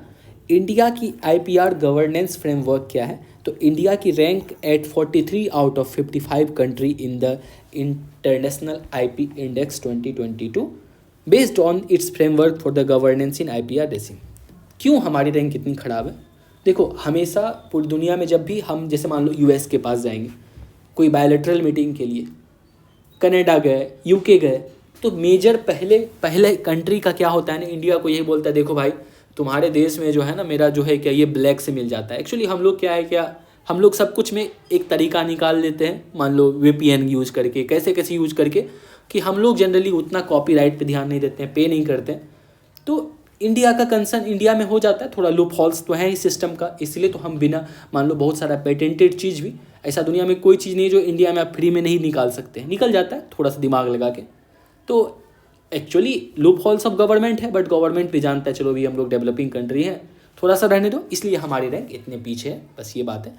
ट्रिप्स पे हम लोग कैसे कैसे पहुँचे, तो ये निगोसिएशन स्टार्ट हुआ था उरुग्वे राउंड। ये देखो WTO की ये मीटिंग हुआ करती थी कि हाँ जहाँ जिस कंट्री में होगा तो हर 2 साल पे मीटिंग तो होती है मिनिस्ट्रियल कॉन्फ्रेंस वाली, तो जहाँ जिस कंट्री में होती है उसे नाम दे देते हैं। जैसे उरुग्वे राउंड में इस पे बात समझौता चल रहा था। और फिर पहली बार introduced IP rules into multilateral trading system for the first time, फिर इसमें हमने बात किया। और ये प्रोवाइड्स करता है minimum standard of protection to be followed by WTO member. तो जो भी बात किया था, चूंकि डब्ल्यूटीओ के एग्रीमेंट से सामने आया, तो जो भी डब्ल्यूटीओ का मेंबर होगा वो मिनिमम इतना सा बात तो ध्यान में रखेगा कि हाँ चलो हमें ये trade related intellectual property right है, तो उस पर किसी को हम वायलेट नहीं करना है। Compulsory licence is allowed under the 2001 WTO Doha declaration. Doha में बोला क्या, यदि आपको किसी की प्रोडक्ट को यूज़ करनी है तो आपको पहले तो लाइसेंस लेना होगा, कंपलसरी हो गया। अब अपने मन से एवरग्रीनिंग करके रिवर्स इंजीनियरिंग प्रोसेस करके आप उसे यूज़ नहीं कर सकते। एग्रीड बाय ट्रिप्स को कितनी कंट्री ने फॉलो किया, तो 160 मेंबर्स ऑफ डब्ल्यूटीओ अभी इस चीज़ पे एग्रीड है। उसके बाद कहता है क्या, framework for governance in IPR regime in India. IPR regime in India, अच्छा एक चीज़ हमेशा आपके मन में आता होगा, वो मैं चाहता हूँ बस 1 मिनट में वो चीज़ को बता देता हूँ। हम अपने कॉन्स्टिट्यूशन में जब भी पढ़ते हैं वहाँ पे लिखता है, क्या लिखा रहता है कि India, we the people of India जो है हम लोग सॉवरेन है। सॉवरेन मतलब क्या, हम पे पूरी दुनिया में से किसी भी कंट्री का कोई भी अधिकार नहीं है। हमारा कंट्री जो चाहेगा वो अपने मन से करेगा। तो आपके मन में ये हो सकता है कि मान लो डब्ल्यूटीओ का हम लोग मेंबर हैं, या तो हम लोग मान लो या तो डब्ल्यूटीओ के रूल को ही ना माने या फिर ट्रिप्स के ही रूल को ना माने, तो क्या हो जाएगा, क्या कोई बिगाड़ लेगा? कोई कुछ नहीं बिगाड़ सकता है। आप डब्ल्यूटीओ के मेंबर नहीं भी रह सकते हैं। मेंबर रहने में किसी भी, या यूएन है, यूएन का हम मेंबर नहीं भी रह सकते हैं। यूएन हम मेरा बाल भी बाका नहीं कर सकता है। लेकिन ये हमारी बेनिफिट है, हर कंट्री के, ऐसा नहीं कोई इंटरनेशनल ऑर्गेनाइजेशन से जब हम लोग जुड़ते हैं तो वो उसकी बेनिफिट होती है। ये हमारे बेनिफिट के लिए बहुत वे में ये ऑर्गेनाइजेशन हमें हेल्प करती है, तरह तरह के वे में। तो दैट्स वाई ये बेनिफिट हमारी है। और मान लो जैसे कि हम डब्ल्यूटीओ का मेंबर हैं, बट मेरा मन है कि चलो हमें ये चीज़ को नहीं मानना है, trade related intellectual property right को नहीं मानना है, ट्रिप्स को, ठीक है मत मानिए। लेकिन इससे अब क्या होगा, तो जो कंट्री है, मान लो अब यूएस है, ये इंडिया है, तो यूएस बोलेगा कि चलो तुम ट्रिप्स को नहीं मान रहा है, हम तुम्हारे कोई सामान तुम्हारे इधर इंडिया यहाँ यूएस में आएगा, हम उस पर जो है ना टैरिफ लगा देंगे 50%, 100% टैरिफ लगा देंगे। तो डब्ल्यूटीओ इसमें कंट्री को बोलता है जब भी कोई चीज़ ग्लोबल ऑर्डर को कोई नहीं मानेगा तो आप उसके साथ जैसे बिहेव करना है कीजिए, वो आपकी मर्जी है। हाँ, बम बंदूक से नहीं जाके मारेंगे, मार सकते हैं, उसमें भी कोई मना नहीं करेगा, लेकिन हाँ आप जो है नॉन टैरिफ बैरियर लगा दीजिए, टैरिफ बैरियर लगा दीजिए, ये कर सकते हैं यदि कोई रूल ऑर्डर को नहीं मानेगा तो। इसीलिए मोस्ट ऑफ कंट्री उसे फॉलो कर लेता है। हमने बात किया इस तरीके से, हमने समय समय पे एक्ट लाके जितने भी चीज़ थी, देखो सब चीज़ पे, पेटेंट पे, डिज़ाइन पे, ट्रेडमार्क पे, कॉपीराइट पे, बायोडाइवर्सिटी पे, ये एक्ट याद रखना आपको ज़रूरत नहीं है, एक बार बस पढ़ लीजिए। बायोडाइवर्सिटी पे एक्ट लाया, और जो कि national biodiversity authority registrar of copyright, और इस बेसिस पे हमने पूरी पेटेंट रेजिम को इंडिया में अलाउ कर दिया, ये था। फिर एक पेटेंट से ही आर्टिकल, छोटा सा आर्टिकल है, national intellectual property awareness mission, जिसे नीपम मिशन भी कहते हैं। इसका मतलब क्या है, देखो यह एक फ्लैगशिप प्रोग्राम है। देखो अक्सर मन में, आपके मन में ये रहता होगा डाउट कि ये फ्लैगशिप प्रोग्राम क्या मतलब, सुंदर लगने के लिए मिनिस्ट्री लगा देता है, या कैसे हम समझेंगे कोई प्रोग्राम जो है ये गवर्नमेंट का फ्लैगशिप प्रोग्राम है। देखो फ्लैगशिप प्रोग्राम गवर्नमेंट इटसेल्फ बता देता है, this one is my flagship program. अपने मन से हम लोग नहीं बोलेंगे, कोई चीज़ सुंदर लगेगा तो हाँ कि ये वाला जो मिशन है वो फ्लैगशिप मिशन है, ऐसे हम लोग नहीं बोलते हैं। तो फ्लैगशिप मिशन का तो पहले तो क्राइटेरिया है क्या, जैसे कि कोई मान लो हेल्थ पे हो, एजुकेशन पे हो, इन्वायरमेंट पे हो, एम्प्लॉयमेंट पे हो, इरिगेशन पे हो, तो इस तरह का जब स्कीम रिलेटेड होता है तो उसे फ्लैगशिप में डालते हैं। उसके बाद और इसे डिक्लेयर किया जाता है। इसे डिक्लेयर जब तक कौन डिक्लेयर करेगा, तो यूनियन गवर्नमेंट इटसेल्फ डिक्लेयर करेगा ये मेरा फ्लैगशिप स्कीम है, प्लस एक ऑर्गेनाइजेशन है DEAC, मतलब डिपार्टमेंट इवेल्युएशन एडवाइजरी कमेटी, बताता है कि ये चीज़ गवर्नमेंट ऑफ इंडिया का अभी फ्लैगशिप प्रोग्राम है। तो जाके जैसे 2014 से 22 तक में गवर्नमेंट ऑफ इंडिया ने 10 फ्लैगशिप स्कीम लॉन्च किया था। जैसे आप नाम सुना होगा आयुष्मान भारत, अक्सर न्यूज़ में रहता है। और तो जो भी आयुष्मान भारत था, और जैसे कि था PMJA, PM उज्ज्वला योजना, जनधन योजना, स्वच्छ भारत अभियान, PM किसान योजना, ये सभी फ्लैगशिप प्रोग्राम है। तो जो भी फ्लैगशिप प्रोग्राम है आप वेबसाइट पे जाके गवर्नमेंट ऑफ इंडिया चेक कर सकते हैं, और फ्लैगशिप स्कीम जितना भी एटलीस्ट उसे तो आपको बिल्कुल क्लियर करना है, उसके बारे में प्रॉपर न्यूज़ रखनी है पूरा। पहले तो प्रोग्राम है क्या और उससे रिलेटेड कुछ भी इनपुट्स आती है, जानकारी आती है, तो उसे अपडेट रहना है आपको, बिकॉज ये एग्जाम में आने के चांसेस अधिक रहती है, बिकॉज गवर्नमेंट की फ्लैगशिप प्रोग्राम में क्वेश्चन तो पूछेगी ही। तो ये चीज़ है, इसीलिए तो ministry of commerce and industry की यह फ्लैगशिप प्रोग्राम है नीपम। नीपम मतलब नेशनल इंटेलेक्चुअल प्रॉपर्टी को अवेयरनेस फैलाना। अवेयर मतलब क्या, जानकारी पहुंचाना लोगों में। किस लिए, to impact IP awareness and basic training achieve its target of imparting IP awareness. हम लोगों को बताएंगे कि ये क्या होता है intellectual property right awareness. Basic training देंगे किससे, कितने 1 मिलियन स्टूडेंट को इसके बारे में। और नीपम को इम्प्लीमेंट करेगा कौन, it is implemented by intellectual property office. Second, the office of controller general of patent. Third, design and trademark, जो कि comes under ministry of commerce and industry. इसकी ऑब्जेक्टिव क्या है, to promote awareness on IP and its right to 1 million students. Next article is about skill development, और इसमें ये news में इसलिए है क्योंकि इंडिया स्किल रिपोर्ट 2023 पब्लिश्ड हुआ है। सबसे पहले तो समझते हैं कि हु पब्लिश्ड इट। तो एक वी बॉक्स ऑनलाइन प्लेटफॉर्म है जो इसे पब्लिश करता है in the collaboration with all India council for technical education plus confederation of Indian industry. Wheebox एक ऑनलाइन प्लेटफॉर्म है, ये दुनिया में वर्ल्ड्स की टैलेंट और स्किल पोटेंशियल को मेज़र करता है, और यदि किसी को अपने टैलेंट के लिए सपोर्ट चाहिए तो उसे वो assessment, learning plus compliance etcetera चीज़ ये वी बॉक्स प्रोवाइड करवाता है। इसी वी बॉक्स ने इंडिया स्किल रिपोर्ट 2023 पब्लिश किया है, जिसमें कि 3 मेजर बातें को बताया गया है। सबसे पहले तो क्या कह रहा है, क्या इंडिया की जो एम्प्लॉयबल वर्कफोर्स है वो इंक्रीज टू 46.2% से 50% पे भी पहुंच चुके हैं।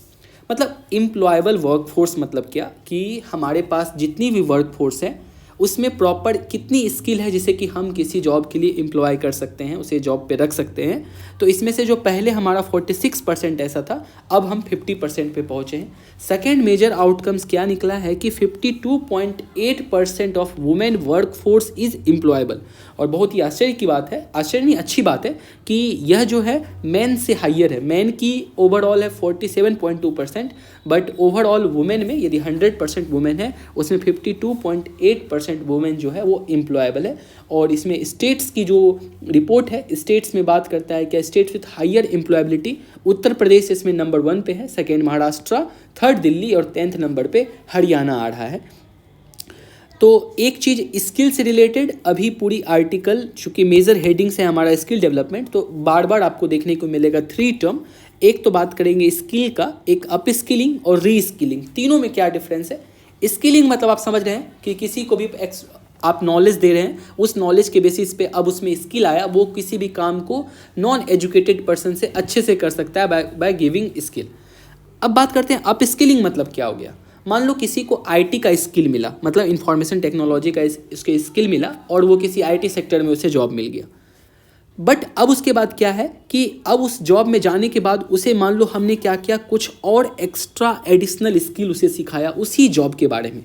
पार्टिकुलर जो पर्सन जिस एरिया में है उसी एरिया में उसे हमने और अच्छा से और एडिशनल स्किल हमने उसे सिखाया, तो इस वर्ड को कहते हैं अप स्किलिंग। मतलब अप स्किलिंग से अब क्या होगा, वो पर्सन क्या करेगा, उस काम को और बेटर इफिशिएंटली कर पाएगा। That word is known as upskilling. और री स्किलिंग मतलब क्या हुआ, मान लो किसी पर्सन के पास नॉलेज था, जैसे कि मान लो हमने उससे स्किल डेवलप करके उसमें मान लो वीविंग का नॉलेज दिया, कि मान लो कोई कपड़े सिलाई का उसे हमने स्किल उसमें तैयार किया। अब उसमें हम क्या कर रहे हैं, एक एडिशनल और स्किल डेवलप कर रहे हैं उसके साथ साथ, ताकि जो है क्या वो 2 काम भी कर सकता है। तो जब उसमें आप डबल स्किल भर रहे हो ताकि पैरेलली वो 2 काम कर पाए, दैट इज़ नोन एज री स्किलिंग। अप स्किलिंग मतलब एक स्किल पहले से था उसी में उसको मास्टरी हासिल करवाना, that is known as upskilling. और स्किलिंग मतलब उसे कोई स्किल प्रोवाइड करवाना, ये हो गया। उसके बाद इंडिया में under ministry of skill development entrepreneurship के अंडर में ये सभी स्किल डिपार्टमेंट जो है वर्क करती है। कौन सा मिनिस्ट्री है, मिनिस्ट्री बिल्कुल ध्यान में रखनी है, ministry of skill development and entrepreneurship. इसके अंडर में वर्क करता है NSDA national skill development agency, NSDC national skill development corporation और सेक्टर स्किल काउंसिल जो कि सेक्टर वाइज स्किल डेवलपमेंट में वर्क करता है। पॉलिसीज़ क्या है, हमने क्या पॉलिसीज़ बनाया इसके लिए, तो national policy for skill development and entrepreneurship 2015 है। और उसके बाद गवर्नमेंट ऑफ इंडिया की बहुत सारी स्कीम है जो स्किल डेवलपमेंट में वर्क करती है। आप वेल नोन होंगे इससे, जैसे प्रधानमंत्री कौशल विकास योजना, प्रधानमंत्री युवा योजना जो कि PM युवा कहते हैं। प्रोजेक्ट क्या था इसमें, project on recognition of prior learning, component of प्रधानमंत्री कौशल विकास योजना। उसके बाद सेकंड है skill India international centre, developed eight कहाँ पे, वाराणसी बाय NSDC ने इसे डेवलप किया है। उसके बाद है funding of reskilling revolution initiative. यह इनिशिएटिव है वर्ल्ड इकोनॉमिक फोरम का, बहुत ध्यान से रखना है, वर्ल्ड इकोनॉमिक फोरम इसमें फंडिंग करता है इसके लिए।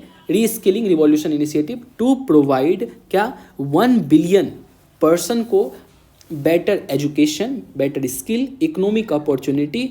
कब तक, 2030 तक हम इसमें 1 बिलियन पीपल में ये स्किल प्रोवाइड करवाएंगे।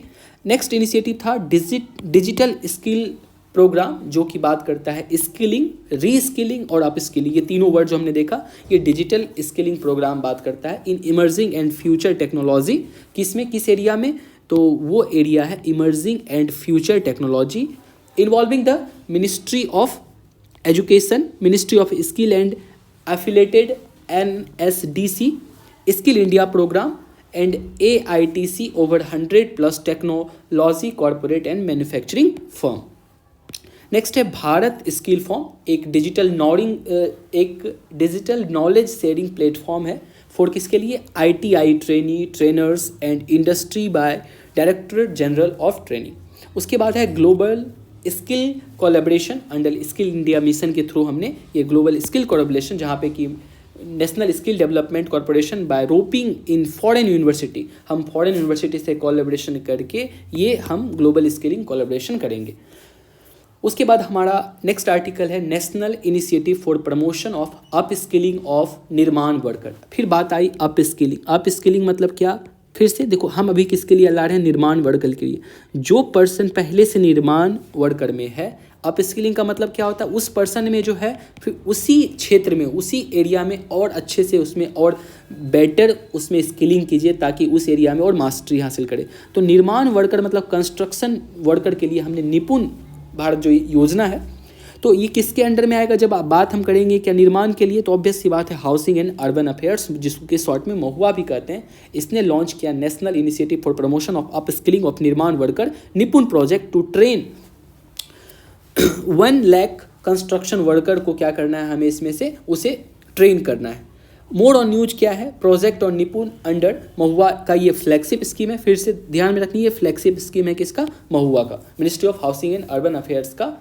उसके बाद एंड दीनदयाल अंत्योदय योजना नेशनल अर्बन लाइवलीहुड मिशन, इतना इसके 3 पार्ट्स है। हम जो बात करेंगे निपुण में जिसमें कि निर्माण वर्कर के लिए, इसकी 3 पार्ट क्या है, पहले तो recognition of prior learning at construction site, आप उसको कंस्ट्रक्शन साइट पे उसकी लर्निंग को रिकॉग्नाइज कीजिए कि किसे कौन सी एबिलिटी आती है। उसके बाद fresh skilling by plumbing and infrastructure sector skill council, उसमें जो है क्या कुछ चीज़ें जो है ट्रेनिंग के थ्रू आप क्या कीजिए, उसमें फ्रेश स्किल प्रोवाइड कीजिए। इंटरनेशनल प्लेसमेंट, उसके बाद जब उसके बाद उसमें री स्किलिंग आ जाए, एक आपके पास इफ़िशियंट वर्कफोर्स तैयार हो जाए, तब आप उससे क्या कीजिए, इंटरनेशनल प्लेसमेंट कीजिए। जैसा कि आपको पता है कि इंडिया का जो प्रोजेक्ट्स है, हम लोग बहुत सारे काम को ग्लोबल लेवल पे भी करते हैं। जैसे अफगानिस्तान में हमें स्कूल बनानी हो, अफगानिस्तान में हमने पार्लियामेंट बनाया, तो उस तरह से तो हम उसे क्या करेंगे, इंटरनेशनल प्लेसमेंट भी करेंगे। नेशनल स्किल डेवलपमेंट कॉरपोरेशन के बारे में थोड़ा सा समझ लेते हैं।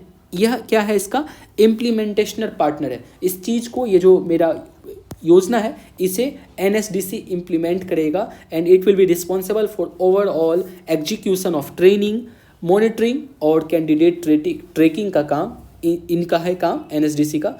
NSDC जब public private partnership PPP model पे बात करता है, ये mandate to involve the private sector in skilling of 150 million Indians by 2022। तो हम 2022 तक 150 मिलियन स्टूडेंट को क्या करेंगे, 150 मिलियन पीपल को हम उसमें टैलेंट अप स्किलिंग करेंगे। Trainee will be provided with, अब देखो जो ट्रेनिंग करेगा, आपको पता है कंस्ट्रक्शन साइट में काफ़ी डेंजरस एक्टिविटीज़ होती है, जान की खतरा होती है, तो उसके लिए कुशल बीमा जो कि 3 year accidental insurance plus 2 lakh की कवरेज हम उसके साथ देंगे। ये है पूरी निपुण योजना के अंतर्गत में हम, ये मेरे पास आर्टिकल था। इसके बाद हम आज की लास्ट डिस्कशन हमारी है इंटरप्रेन्योरशिप के बारे में।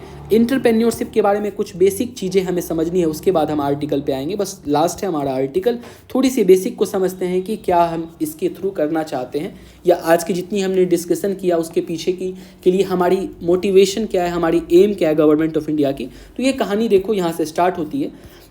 अब हम थोड़ी सी बेसिक को समझेंगे। देखो एक क्या है, इकॉनमी में लुइस साहब इकोनॉमिस्ट हुआ करते थे, उसने एक मॉडल दिया जिसे लुइस मॉडल के से हम समझते हैं। उन्होंने कहा क्या, पूरी दुनिया में कोई भी कंट्री जो ग्रोथ करती है उसकी 3 स्टेजेस होती है, इकोनॉमिक की ग्रोथ की 3 स्टेजेस ऑफ इकोनॉमिक थ्योरी की बात लुइस मॉडल करता है। इसमें आप दुनिया की कोई भी कंट्री जो आज डेवलप्ड है उसने इस तरह के स्टेज को फॉलो किया। जैसे हमारा स्टेज होता है, बचपन होता है, युवावस्था होता है, वृद्धावस्था होता है, उसी तरह डेवलपमेंट की 3 स्टेज होती है। कहता है क्या, स्टेज 1 में कोई भी कंट्री जो है ना अपने सबसे पहले एग्रीकल्चर को डेवलप करता है। जब फर्स्ट एक कंट्री डेवलप थ्रू एग्रीकल्चर, और जब एग्रीकल्चर काफ़ी अच्छे से डेवलप हो जाए तब ये चीज़, इससे क्या बेनिफिट होगा, ये एग्रीकल्चर आपको कंट्रीब्यूशन देगा जीडीपी में, प्लस एम्प्लॉयमेंट क्रिएशन यहाँ से होगा।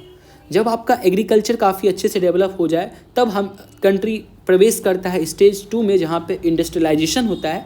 इंडस्ट्रियलाइजेशन मतलब क्या होगा, आपने मान लो यहाँ से टोमेटो बनाया, टोमेटो का यहाँ पे केचप बना लिया, पोटैटो प्रोडक्शन किया, खूब सारा पोटैटो प्रोडक्शन किया, तो पोटैटो का यहाँ पे क्या किया आपने, पोटैटो का चिप्स, टोमेटो का केचप कर लिया। इस तरीके से हमारे जितने एग्रीकल्चरल प्रोडक्ट है उससे रिलेटेड पहले तो हम इंडस्ट्रियलाइजेशन करेंगे, प्लस उसके बाद अब जो है हमारे वर्क फोर्स के पास कंप्लीट खाने को चीज़ें हर कुछ है।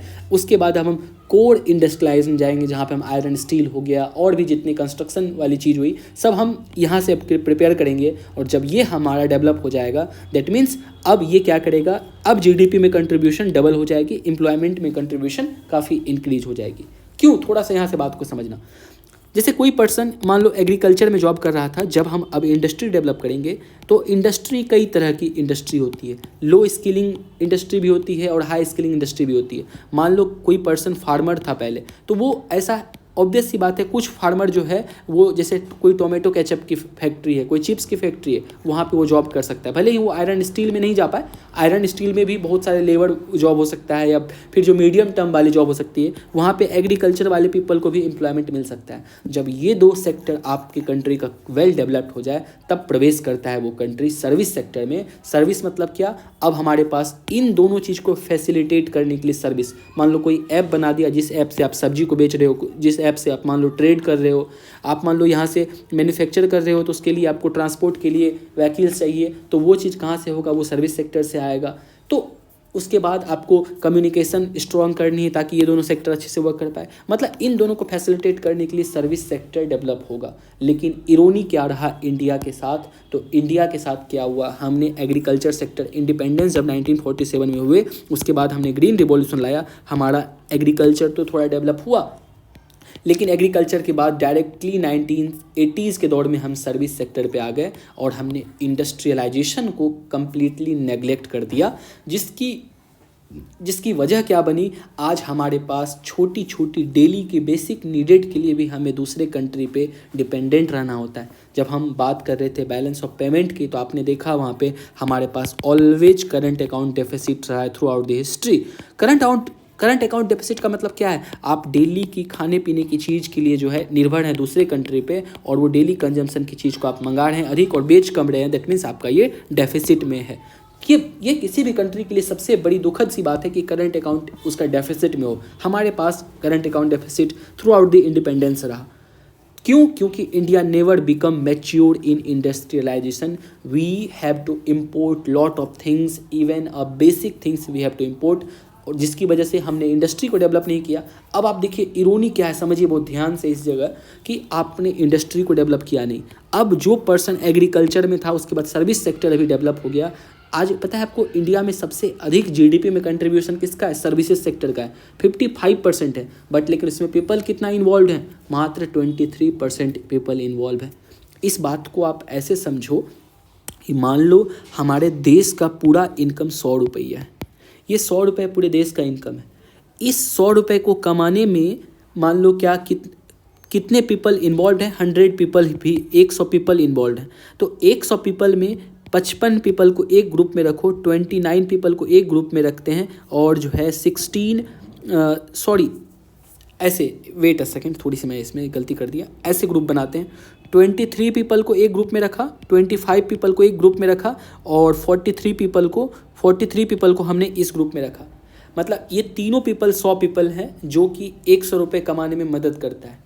टेक्निकली यदि आप देखिए तो यदि आप जस्टिस करना चाहते हैं तो यदि सब ने मिलके, इस 100 पीपल ने मिलके 100 रुपये कमाया है, तो इसका मतलब है आपको सबको, जैसे 43% था तो 43 रुपये जिसको आप दे दीजिए, 25 रुपये जिसको, सबको 1-1 रुपया मिल गया। लेकिन देखिए इंडिया में भी क्या हो रहा है, इंडिया में क्या हो रहा है, इस 23 पीपल को कितना पैसा मिल रहा है, मान लो 55 रुपया मिल रहा है। इस 25 पीपल को मान लो कितना मिल रहा है, इसको 29 रुपया मिल रहा है। और जहाँ पे 43 फैमिली वर्क कर रहा है, इसको मात्र 16 रुपया मिल रहा है। यही हाल हमारे देश में है। ये 43 पीपल मतलब 43% ऑफ इंडियन पॉपुलेशन आज एग्रीकल्चर पे डिपेंडेंट है, लेकिन उसे मात्र 16% देश की इनकम में उसकी भागीदारी है। जिस सर्विस सेक्टर में मात्र 23% पीपल है, मान लो सॉफ्टवेयर कोई बना रहा है जो सर्विसेज सेक्टर में है, उसमें मात्र 23% पीपल है, लेकिन 55% ऑफ इनकम जो है इससे बिलोंग कर रहा है। तो कैसे कोई कंट्री में यूनिफॉर्म डेवलपमेंट होगा, कैसे कोई कंट्री विकास करेगा जब किसी इतने पीपल को इतना कम पैसे में सर्वाइव करना पड़ रहा है। तो ऐसा इसलिए हुआ, हमने इंडस्ट्री को डेवलप ही नहीं किया। कैसे डेवलप, इससे क्या प्रॉब्लम पड़ रहा है, मान लो एग्रीकल्चर में जो वर्क फोर्स था, क्या आपको लगता है कि यदि वो इसके बाद जब सर्विस सेक्टर डेवलप होगा तो कोई फार्मर जाके कोई सॉफ्टवेयर कंपनी में काम करेगा? पॉसिबल ही नहीं है। कोई फार्मर जाके टीचिंग का जॉब करेगा? संभव ही नहीं है। लेकिन यदि हम इंडस्ट्री को डेवलप करते तो इंडस्ट्री में क्या होता, हमारा ये वर्क फोर्स काम कर पाता, जिससे कि क्या होता, फिर इस पर्सन में कुछ अप स्किलिंग आता, ये पर्सन हो सकता था कल जाके कुछ सर्विस सेक्टर में भी योगदान करता। दैट मीन्स हमने ये प्रोसेस कोई नहीं किया, जिसकी वजह से huge number of unemployed people हमारे पास है। यह बातें इंडिया के केस में कंप्लीटली इम्प्लीकेबल था।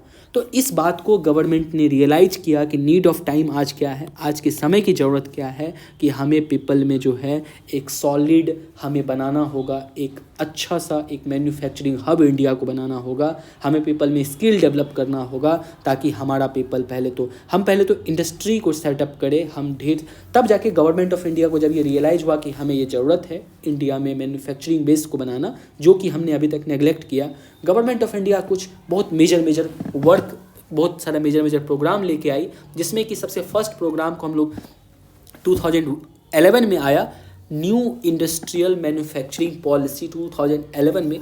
इस पॉलिसी के अंतर्गत में क्या हमने कहा कि हमने स्टेट गवर्नमेंट को बोला, आप अपने स्टेट से स्पेसिफिक, आपके स्टेट की जो भी खासियत है, आप कोई वहाँ पे इंडस्ट्री सेटअप करने का प्रपोजल लाइए। जैसे मान लो नॉर्थ ईस्टर्न स्टेट, कोई मान लो असम है, नॉर्थ ईस्टर्न स्टेट में चाय की काफ़ी अच्छी फसल होती है, तो मान लो उसे हमने बोला कि असम को आप कोई इंडस्ट्री ऐसा प्रपोज कीजिए जो कि चाय की प्रोडक्शन करेगी, चाय का जो है क्या अच्छे से उसको पैकेजिंग करके हम उसे एक्सपोर्ट करेंगे पूरी दुनिया में।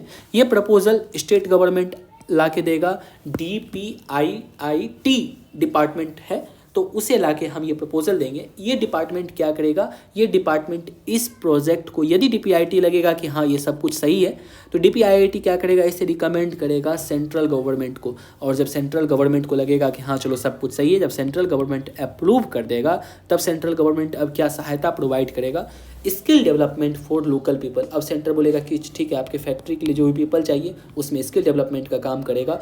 बेसिक इंफ्रास्ट्रक्चर, अब मान लो फैक्ट्री लग गया, जब फैक्ट्री लगा तो फैक्ट्री तक सड़क बनानी है, वाटर पहुंचानी है, इलेक्ट्रिसिटी पहुंचानी है, इंफ्रास्ट्रक्चर क्रिएट करनी है। उस बेसिक इंफ्रास्ट्रक्चर की फैसिलिटी कौन प्रोवाइड करेंगे, सेंट्रल गवर्नमेंट।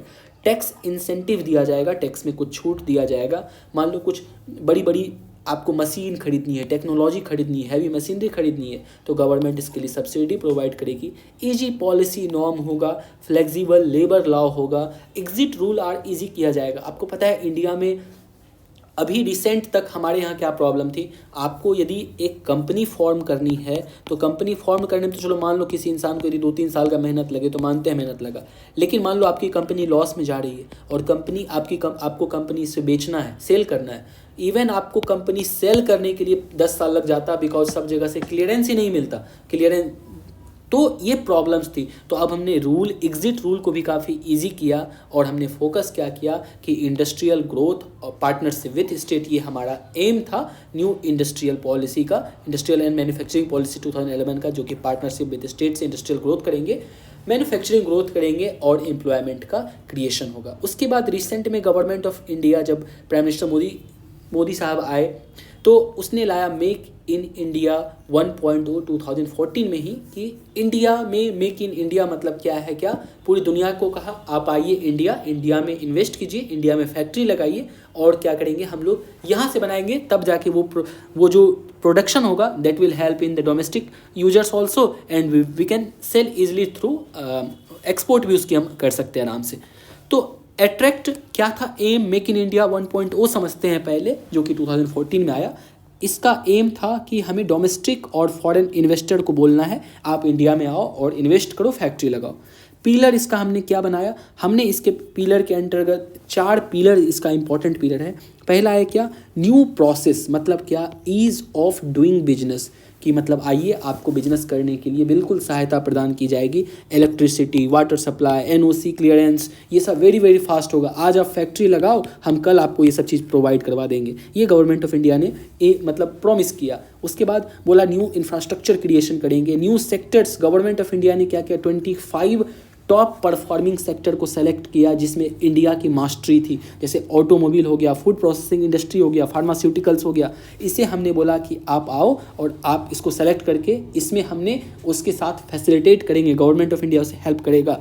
न्यू इन्वेस्टमेंट, मतलब गवर्नमेंट बोला कि प्राइवेट इन्वेस्टमेंट को क्या करेंगे, उसको प्रमोट करेंगे कि प्राइवेट इन्वेस्टमेंट आए, इन्वेस्ट करे, और इस पूरी प्रोसेस में गवर्नमेंट ऑफ इंडिया फैसिलिटेटेड की तरह हेल्प करेगा, वह हर जगह उसकी मदद करेगा कि जहाँ भी जिसको ज़रूरत होगा गवर्नमेंट ऑफ इंडिया रेडी है हेल्प करने के लिए।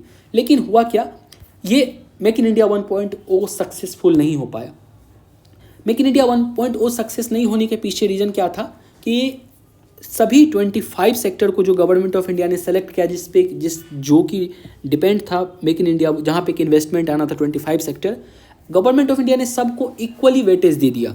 देखिए ये चीज़ हर जगह की नेचर का रूल है। यदि घर में 3 बच्चे हैं, कोई बच्चा मान लो कमज़ोर है, तो आपको उस कमज़ोर बच्चे पे स्पेशल अटेंशन देना होगा। ऐसा नहीं कि आपको तीनों पे यदि इक्वली करेंगे तो ये बच्चा लैग बिहाइंड हो जाएगा और किसी को प्रॉपर नहीं मिल पाएगा। अब मान लो इसको, जो कि काफ़ी डेवलप्ड है, काफ़ी होशियार है, इसमें आप और ज़्यादा मेहनत नहीं करने की ज़रूरत है, ये ऑटोमेटिकली डेवलप्ड है। बट हमारी प्रॉब्लम क्या थी, मेक इन इंडिया 1.0 में हमने सभी सेक्टर को इक्वली वेटेज दिया, इक्वली उसको हमने रखा। तो इस गलती को रियलाइज़ करते हुए मेक इन इंडिया 2.0 हमने 2018 में लाया, जहाँ पे कि गवर्नमेंट ऑफ इंडिया ने इस बार 27 सेक्टर तो सेलेक्ट किया, लेकिन उसे 2 ग्रुप में बांटा। 15 को अलग किया मैन्युफैक्चरिंग सेक्टर में और 12 को अलग किया सर्विस सेक्टर का जो है, उस दोनों को हमने पहले तो अलग किया। मैन्युफैक्चरिंग सेक्टर के लिए हमने पूरा भार सौंप दिया DPIIT को, बोला वो कोऑर्डिनेट करेगा, सारा एक्शन प्लान क्रिएट करेगा इन सेक्टर के लिए, और डिपार्टमेंट ऑफ कॉमर्स जो कि कोऑर्डिनेट करेगा सर्विस सेक्टर के लिए। हमने इसके बाद जो ये 27 सेक्टर सेलेक्ट किया, out of this 27 sector government of India created a separate list of 10 sector के लिए हमने क्या किया, सेपरेट इसको बनाया, 10 सेक्टर को अलग कर दिया, जहाँ पे कि क्या कर सकता है government can give more emphasis, more उसको जो है सहायता देगा जो 10 सेक्टर।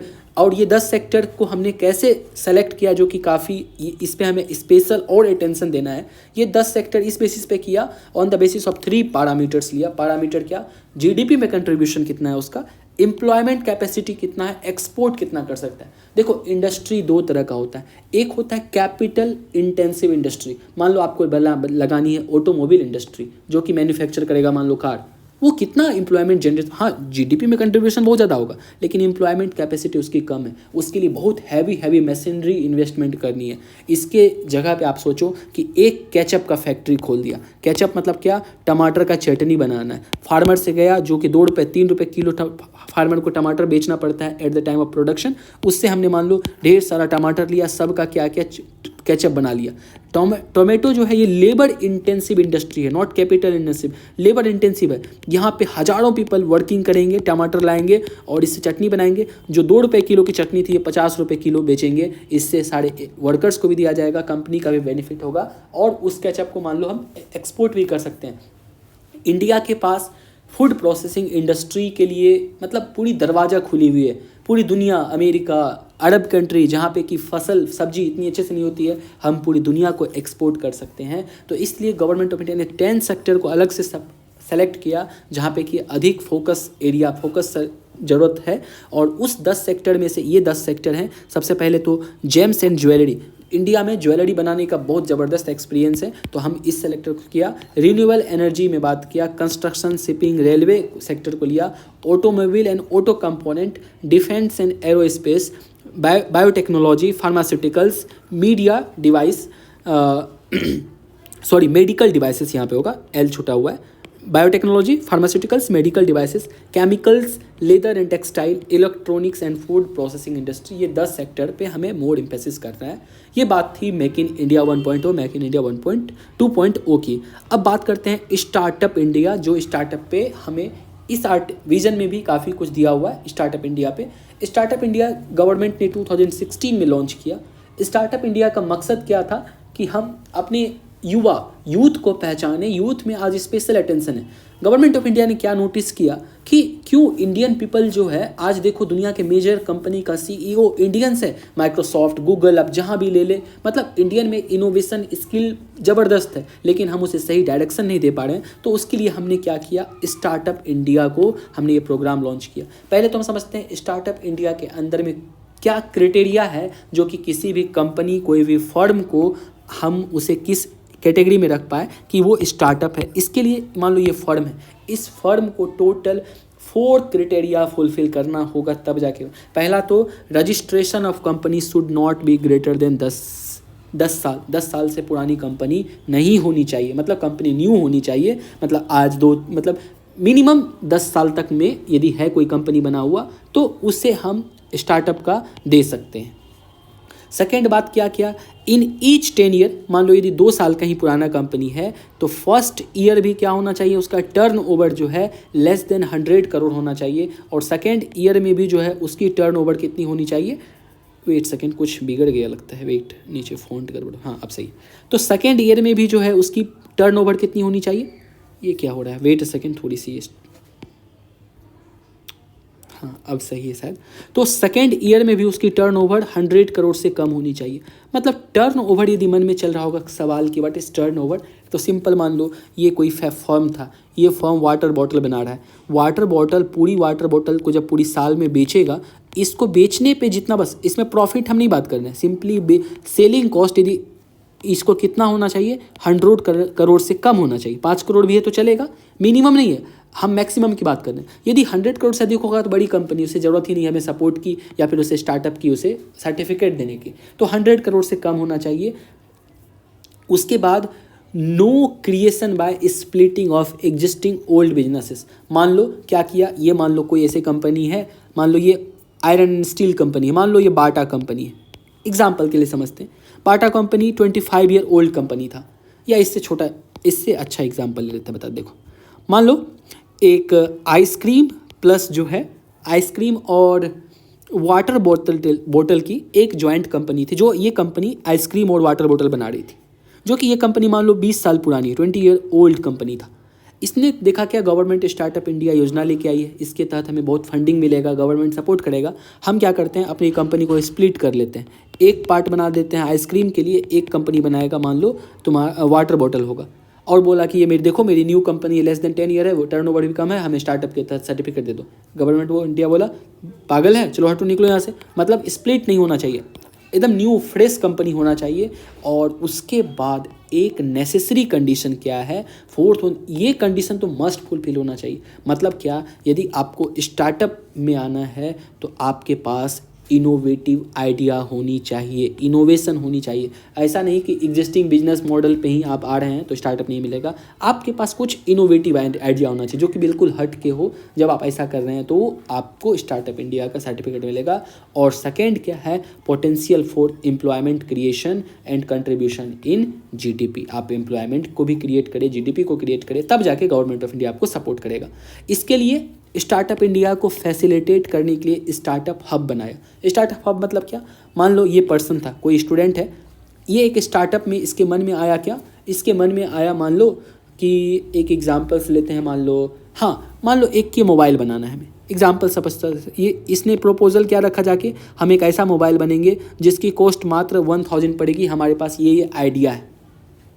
सिर्फ आइडिया से बिजनेस नहीं चलता है, तो इससे अब थोड़ा सपोर्ट चाहिए। सपोर्ट मतलब क्या, अब ये मोबाइल बनाने के लिए गवर्नमेंट ऑफ इंडिया की कितनी स्कीम है जो स्कीम इसको प्रमोट करता है। यदि कोई आप मैन्युफैक्चर कर रहे हैं मोबाइल तो इसके, उसके बाद फैक्ट्री कैसे स्टार्ट होगी भैया, मान लो हमने, ठीक है, मेरे पास गवर्नमेंट की स्कीम पता चल गई, मेरे पास आइडिया है। फैक्ट्री स्टार्ट करने के लिए बहुत कुछ आपको चाहिए होता है, एनओसी क्लियरेंस चाहिए होता है, आपको लैंड चाहिए होता है, लैंड एक्विजिशन चाहिए होता है, इन्वायरमेंटल क्लियरेंस चाहिए होता है। ये सभी चीज़ के लिए तो गवर्नमेंट ऑफ इंडिया फैसिलिटेट करने के लिए स्टार्टअप हब बनाया। स्टार्टअप हब क्या करेगा, आपको आपके जो भी बिजनेस आइडिया है, गवर्नमेंट से रिलेटेड सारी स्कीम आपको बता दिया जाएगा। आपको उस तरह की कंपनी जो भी, यदि मान लो टमाटर की चटनी बनाने की कंपनी है, उससे रिलेटेड कि आपको कंपनी कैसे स्टार्ट करनी, क्या क्या ज़रूरत होगी, ये आपको सारा आइडिया बता देगा। पॉलिसीज़ ऑफ फॉर स्टार्टअप, आपके लिए स्टार्टअप में क्या पॉलिसी है, क्या कैसे फैसिलिटेट होगा, ये आपको स्टार्टअप हब बताएगा। उसके बाद जो सबसे इंपॉर्टेंट है, आइडिया बैंक होगा। आइडिया बैंक आपको आपके स्किलिंग को और इम्प्रूव करेगा। मतलब आपने जैसे कि सोचा था कि ये मोबाइल बनाना है, आइडिया बैंक बताएगा देखो इस मोबाइल में तुम क्या करो, 5G भी लगा दो। मान लो 1000 के बदले इसका कॉस्ट 1200 रुपये जाता है, कोई दिक्कत नहीं, 5G का ज़माना आ रहा है। मतलब आपके नॉलेज, आपकी कैपेसिटी को बढ़ाएगा, आपको अलग अलग तरीके से ये बताएगा कि आप क्या कर सकते हैं और एक्स्ट्रा, जो कि आपकी प्रोडक्ट बेटर हो जाए। That is known as idea bank. सब कुछ हो गया, डन हो गया, आइडिया क्रिएट हो गया, फैक्ट्री बनानी है। अब सबसे बड़ी बात है भैया, पैसा कहाँ से आएगा। स्टार्टअप का मुझे मिल गया, सब कुछ मिल गया, बिना पैसा के काम तो होगा नहीं। तो पैसा के लिए गवर्नमेंट बोला don't worry bro, I am here. अब गवर्नमेंट ऑफ इंडिया ने बताया फंडिंग के लिए, गवर्नमेंट ने बोला चलो हम एक चीज़ करते हैं, फंड ऑफ फंड क्रिएट करते हैं। बहुत ध्यान से सुनिएगा, सारी चीज़ हमारे डिस्कशन में है, ये चीज़ हमें डिस्कस करनी है, फंड ऑफ फंड्स वगैरह सब कुछ है यहाँ पे।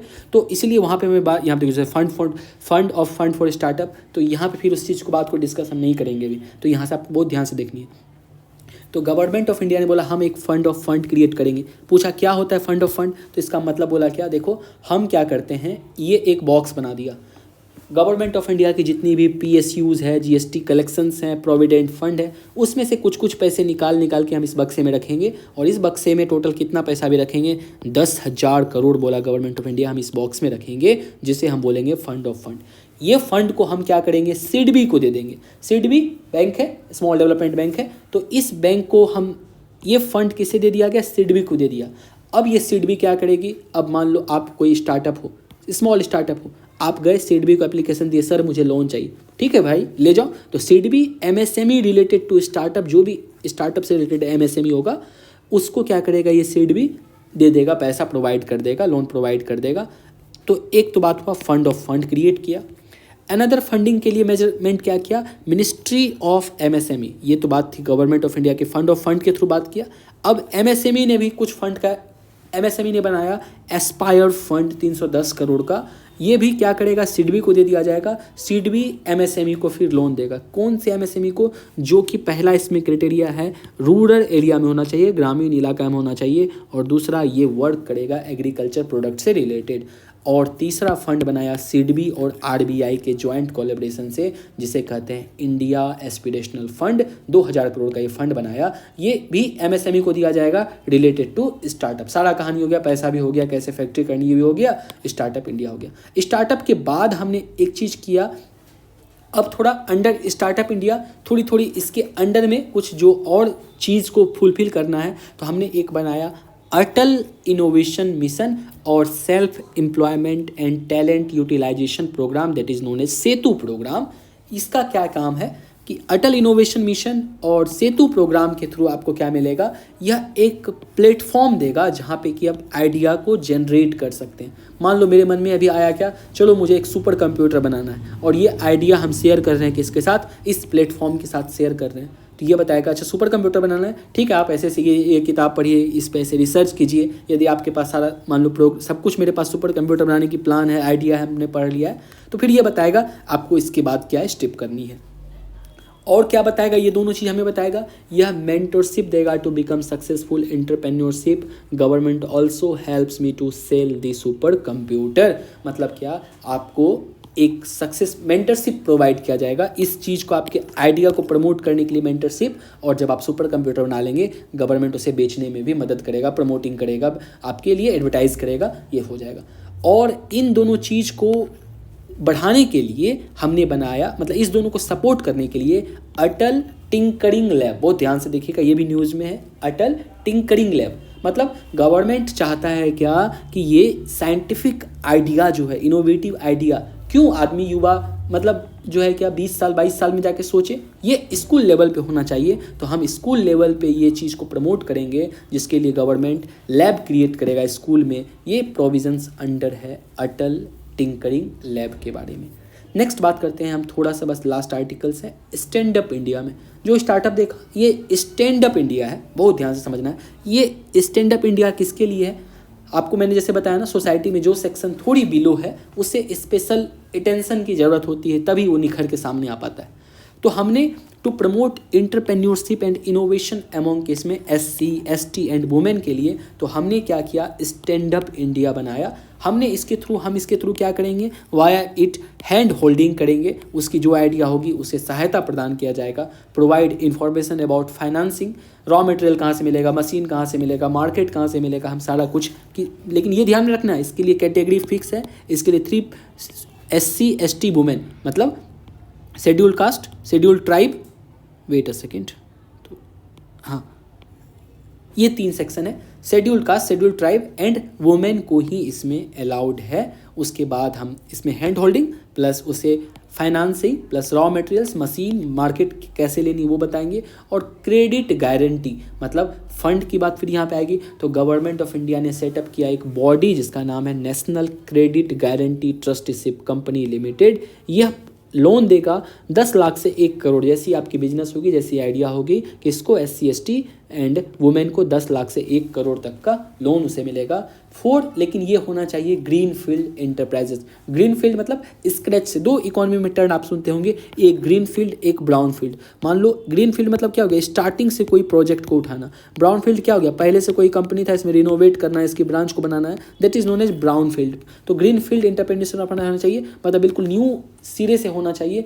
कौन सी एरियाज में, मैन्युफैक्चरिंग में, सर्विसेज में, ट्रेड में, इन तीनों एरिया में हो, और आप SC ST और वुमेन हैं, तो आपको इतना लोन मिल सकता है और आपको गवर्नमेंट पूरी सहायता प्रदान करेगी under stand up India. This is complete our basic discussion. Now थोड़ा सा देखते हैं अब आर्टिकल में क्या कहता है। तो आर्टिकल एंटरप्रेन्योरशिप में सबसे पहला बात कर रहा है यूनिकॉर्न का। यूनिकॉर्न वर्ड जब भी आप सुने तो यह यूनिकॉर्न अभी बहुत ज़्यादा फेमस हुआ बिकॉज ऑफ फिजिक्स वाला, नॉट बिकॉज ऑफ फिजिक्स वाला, मतलब हाँ वो अभी उनकी पूरी यूट्यूब में वायरल्स रहते हैं तो सब जान गया यूनिकॉर्न कंपनी।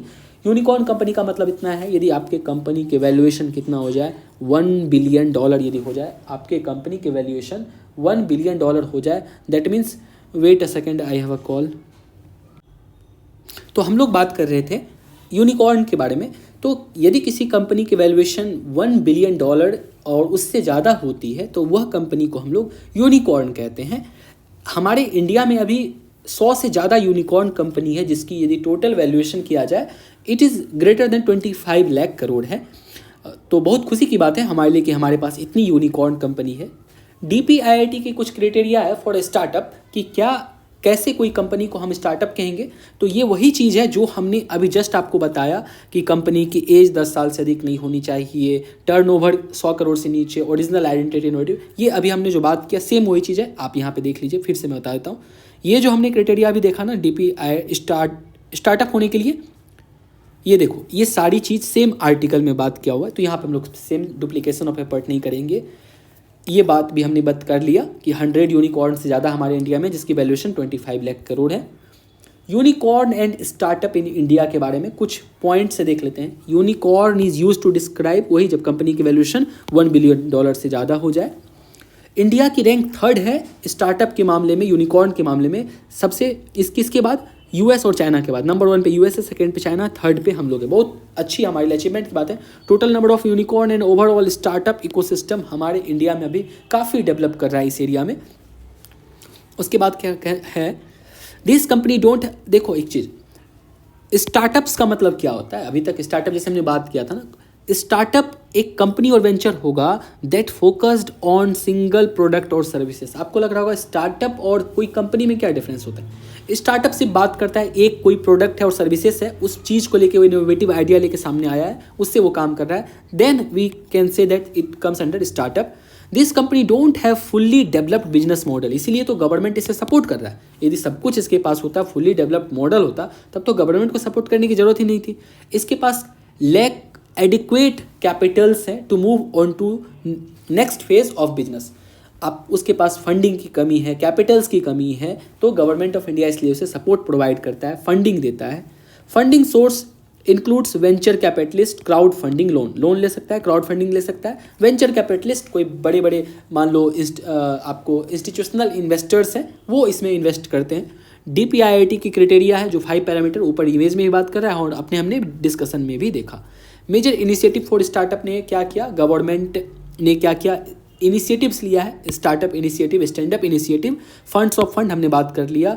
हम इसके लिए प्रमोट करने के लिए अवार्ड भी देते हैं, national startup award to recognise and reward. जब भी आप किसी को अवार्ड देते हैं तो और भी लोगों में क्या होता है, उसके काम करने के लिए प्रेरित मिलता है, उसे लगता है कि चलो उस पर्सन को अवार्ड मिल रहा है, मैं भी काम करूंगा। Startup India seed fund scheme launched in 2021 to provide financial assistance to eligible DPIIT recognised startup को हम और मतलब अब चूंकि स्टार्टअप से हमारे पास इतनी कंपनीज है, उसे फंड करने के लिए पैसे देने के लिए ढेर सारे फंड की जरूरत होगी।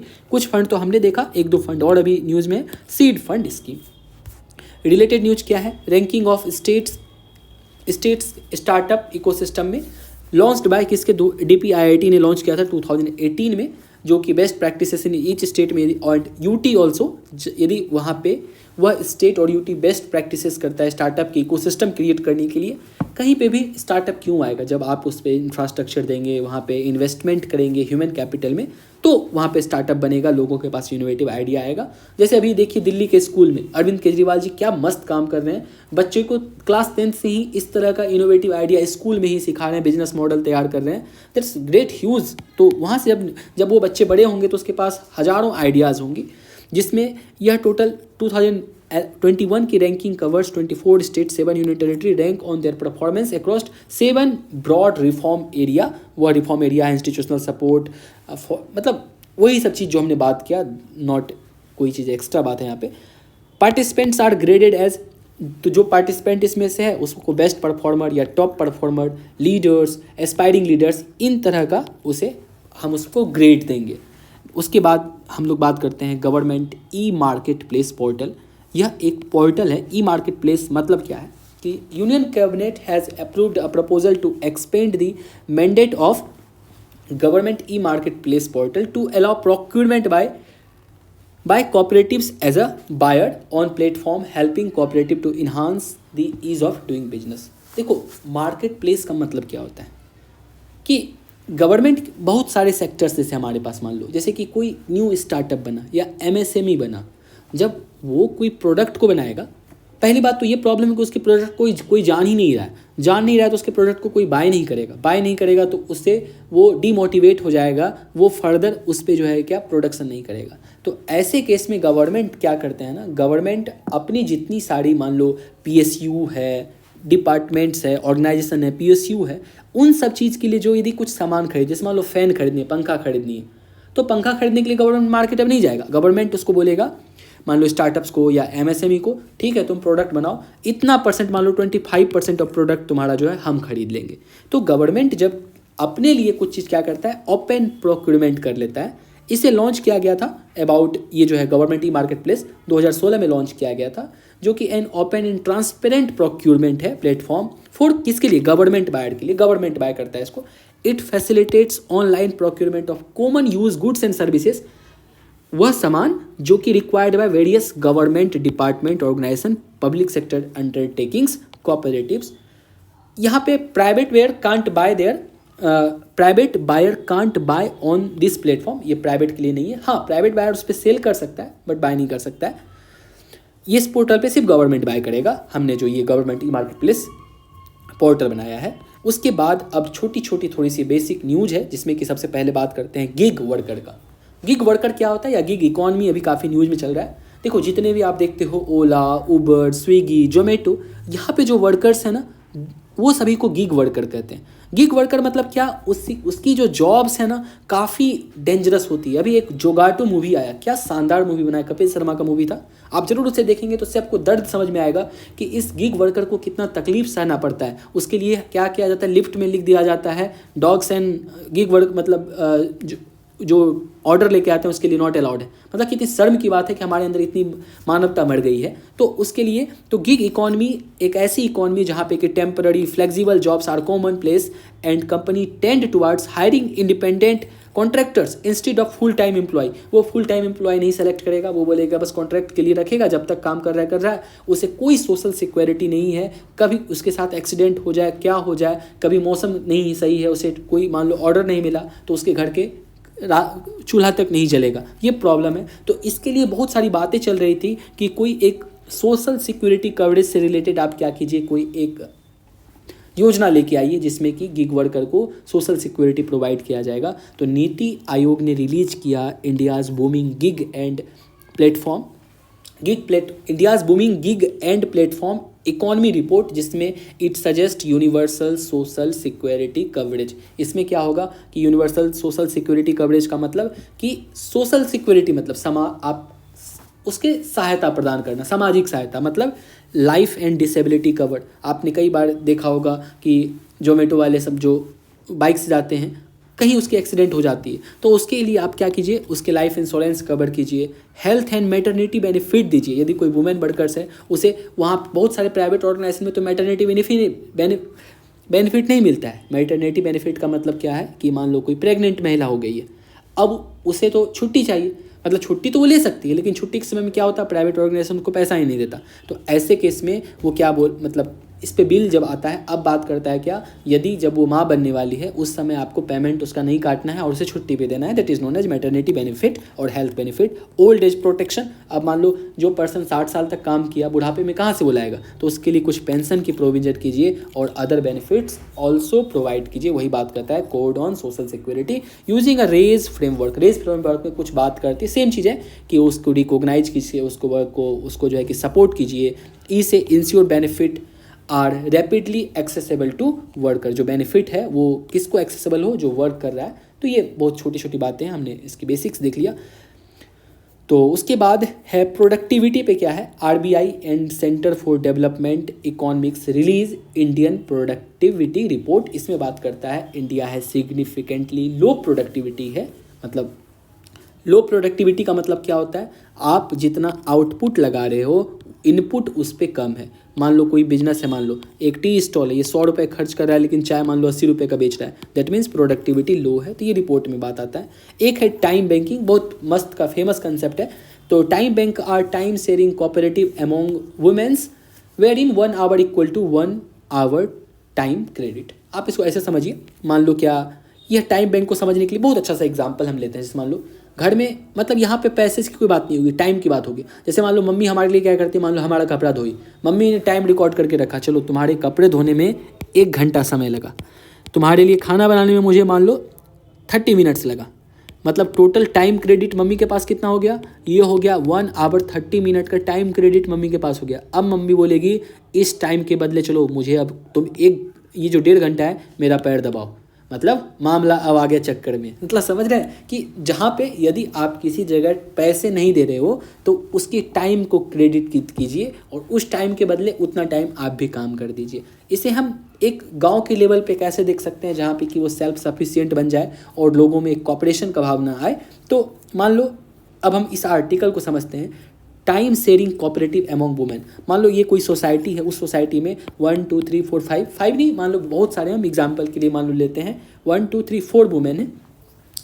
इसके पास थोड़ा सा, इस वुमेन के पास क्या है, नॉलेज है, टीचिंग एबिलिटी थोड़ी सी है, इसको थोड़ी मोड़ी इससे नर्सिंग की नॉलेज है, यह कोई फार्मर है और ये कुछ सिलाई का काम करती है, वीविंग का काम करती है।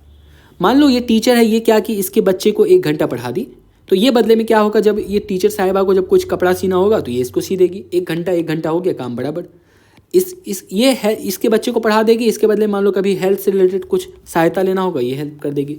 मतलब टाइम के बदले टाइम, वो बात होता है टाइम बैंकिंग के बारे में। नेक्स्ट आर्टिकल है national career service NCS portal. यह एक जॉब पोर्टल है जो कि 2015 में लॉन्च किया गया ministry of labour and employment के जरिए। ये क्या करता है, helping qualified job seeker to connect with potential employer. मान लो ये कोई फर्म है, इस फर्म को कुछ पर्सन चाहिए, क्वालिफाइड पर्सन। अब मान लो ये एक आइसक्रीम फैक्ट्री है, तो इसे चाहिए पीपल। अब थोड़ी सॉफ्टवेयर इंजीनियर कोई खोजेगा आइसक्रीम फैक्ट्री में, नहीं, तो इसे जिस तरह की वर्कर चाहिए, ये इस प्लेटफॉर्म पे लिख देगा कि मुझे ऐसा ऐसा वर्कर चाहिए। अब इस प्लेटफॉर्म पे मान लो इस तरह का ढेर सारा पीपल है, ये पीपल ने भी रजिस्टर कर दिया, चलो मैं आइसक्रीम बना लूँगा, मैं सॉफ्टवेयर इंजीनियर हूँ, मैं इलेक्ट्रिकल इंजीनियर हूँ, मैं डॉक्टर हूँ, जिसको चाहिए वो हायर कर लेगा। यही प्लेटफॉर्म ये वर्क करेगा, national career service portal help करेगा। उसके बाद है Atal new India challenge ANIC। ये क्या है, अटल इनोवेशन मिशन AIM ने लॉन्च किया है women centric challenge under ANIC programme to address the major issue faced by women in all sphere of life. तो ANIC क्या, एक फ्लैगशिप प्रोग्राम है ऑफ अटल इनोवेशन मिशन का एंड नीति आयोग का, जो कि वर्क अंडर, मतलब AIM वर्क करता है नीति आयोग के अंडर, उसकी फ्लैगशिप स्कीम है ANIC Atal new India challenge, जिसमें बात ये क्या करेगा, it aims to seek, select, support, nurture technology based innovation that solve sector challenge of national importance and social relevance related to women centric, उसे help किया जाएगा। It can help address commercialization of value of death by supporting, देखो ये एक word है यहाँ पे, value of death. Value of death मतलब क्या है, ये एक इस तरह का ग्राफ होता है, कोई पर्सन अभी इस वैली में फंसा हुआ है, आप उसमें एक्स्ट्रा सपोर्ट करके उसे आप यहाँ से निकालने का काम करते हो। That means known as commercialisation value of death by supporting innovators scale over the risk associated with access to resource, testing, piloting, market creation. Fund up to 1 crore का है, ग्रांट बेस्ड मैकेनिज्म से। कोई भी Indian company incorporated under company act और any company registered as a startup, वो इस fund के लिए एलिजिबल है। नेक्स्ट आर्टिकल है सेतु के बारे में, मतलब supporting entrepreneurship in transforming and upskilling. मतलब उसकी अपस्किलिंग के लिए अब हम क्या कर रहे हैं, देखो कॉमर्स एंड इंडस्ट्री मिनिस्ट्री ने लॉन्च किया है, हम क्या कर रहे हैं, अपना कनेक्ट कर रहे हैं अपने स्टार्टअप को विथ US बेस्ड इन्वेस्टर्स के साथ, ताकि ग्लोबल कोलैबोरेशन हो, हम ब्रेक करें अपने जोग्राफिकल बैरियर्स को। This interaction between stakeholder will support through mentorship portal. मतलब जो मान लो US में कोई बंदा है, वो उसे और बताएगा कि तुम क्या क्या रिफॉर्म कर सकते हो under startup India initiative. MARG मतलब mentorship, advisory, assistance, resilience and growth programme which is a single stop solution finder for startups in India. उसके बाद है मार्ग, जो यहीं पे हम बात कर रहे थे, ये जो मार्ग है, मार्ग मतलब mentorship, advisory, assistance, resilience and growth portal. MARG portal is to facilitate mentorship for, बात वही है स्टार्टअप को मेंटरशिप करने के लिए। उसके बाद आर्टिकल्स है गोइंग ऑनलाइन एज लीडर, जो कि गोल प्रोग्राम, ये recently ministry of tribal affairs ने लॉन्च किया। ये दोनों बहुत इंपॉर्टेंट आर्टिकल ध्यान में रखिएगा, बिकॉज ये ट्राइबल के लिए जब, और कुछ प्रोग्राम बिल्कुल जब जब ट्राइबल के लिए लाते हैं तो वो इम्पोर्टेंट बन जाता है। तो मिनिस्ट्री ऑफ ट्राइबल अफेयर्स ने लॉन्च किया second phase of GOAL programme, जिसमें कि गोल प्रोग्राम क्या था, it is a joint initiative of Facebook India with ministry of tribal affairs. बहुत इंपॉर्टेंट पॉइंट है, फेसबुक इंडिया के साथ मिनिस्ट्री ऑफ ट्राइबल अफेयर्स ने इनिशिएटिव लिया, जो कि बात करेगा mentorship to tribal youth through digital mode के थ्रू, मान लो ऑनलाइन मोड के थ्रू हम यूथ को, ट्राइबल यूथ को मेंटरशिप करेंगे, उसे हम नॉलेज शेयर करेंगे उसके साथ। It aims to digitally upskill करना है कितने, 10 लाख यूथ को फ्रॉम ट्राइबल कम्युनिटी से। It will create a platform for self help group, family associated with TRIFED मतलब tribal cooperative market development federation of India to take their product global. And इसके बाद article है Gramin Udyami project, ये भी है किसके लिए, to train 450 tribal tribal students in Madhya Pradesh Jharkhand. Second phase of Gramin Udyami project is launch, इसकी भी सेकेंड फेज है, इसकी भी सेकेंड फेज है। Gramin Udyami project funded by national skill development corporation, it aims to augment skill training in tribal community. बात same चीज़ है, हम ट्राइबल कम्युनिटी में स्किल ऑगमेंट कर रहे हैं, स्किल डेवलपमेंट के काम कर रहे हैं। ये इंप्लीमेंट किया जाएगा 6 स्टेट में, महाराष्ट्र, राजस्थान, छत्तीसगढ़, मध्य प्रदेश, झारखंड, गुजरात। देख के ही लग रहा होगा ये ट्राइबल एरियाज़ हैं, वहाँ पे ट्राइबल पॉपुलेशंस अधिक हैं, दैट्स वाई हम इस एरिया में इम्प्लीमेंट करेंगे अंडर दी संसदीय परिसंकल्प योजना। Training is conducted in job roles which are relevant to local economy, not मतलब हमें नहीं जाना है जो ट्राइबल एरिया के लिए है, जो वहाँ की लोकल इकोनॉमी है, example electrician, plumbing, farm mechanisation, इन सब एरिया पे इस पे ट्रेनिंग प्रोवाइड किया जाएगा under Gramin Udyami project. Oh hope so our discussion is ended. आपको बहुत जल्द नेक्स्ट आर्टिकल मिलेगा एग्रीकल्चर वाला, मतलब आज ही मिल जाएगा आपको, कुछ देर में वो भी वीडियो अपलोड हो जाएगा। So thank you so much, मिलते हैं नेक्स्ट वीडियो में।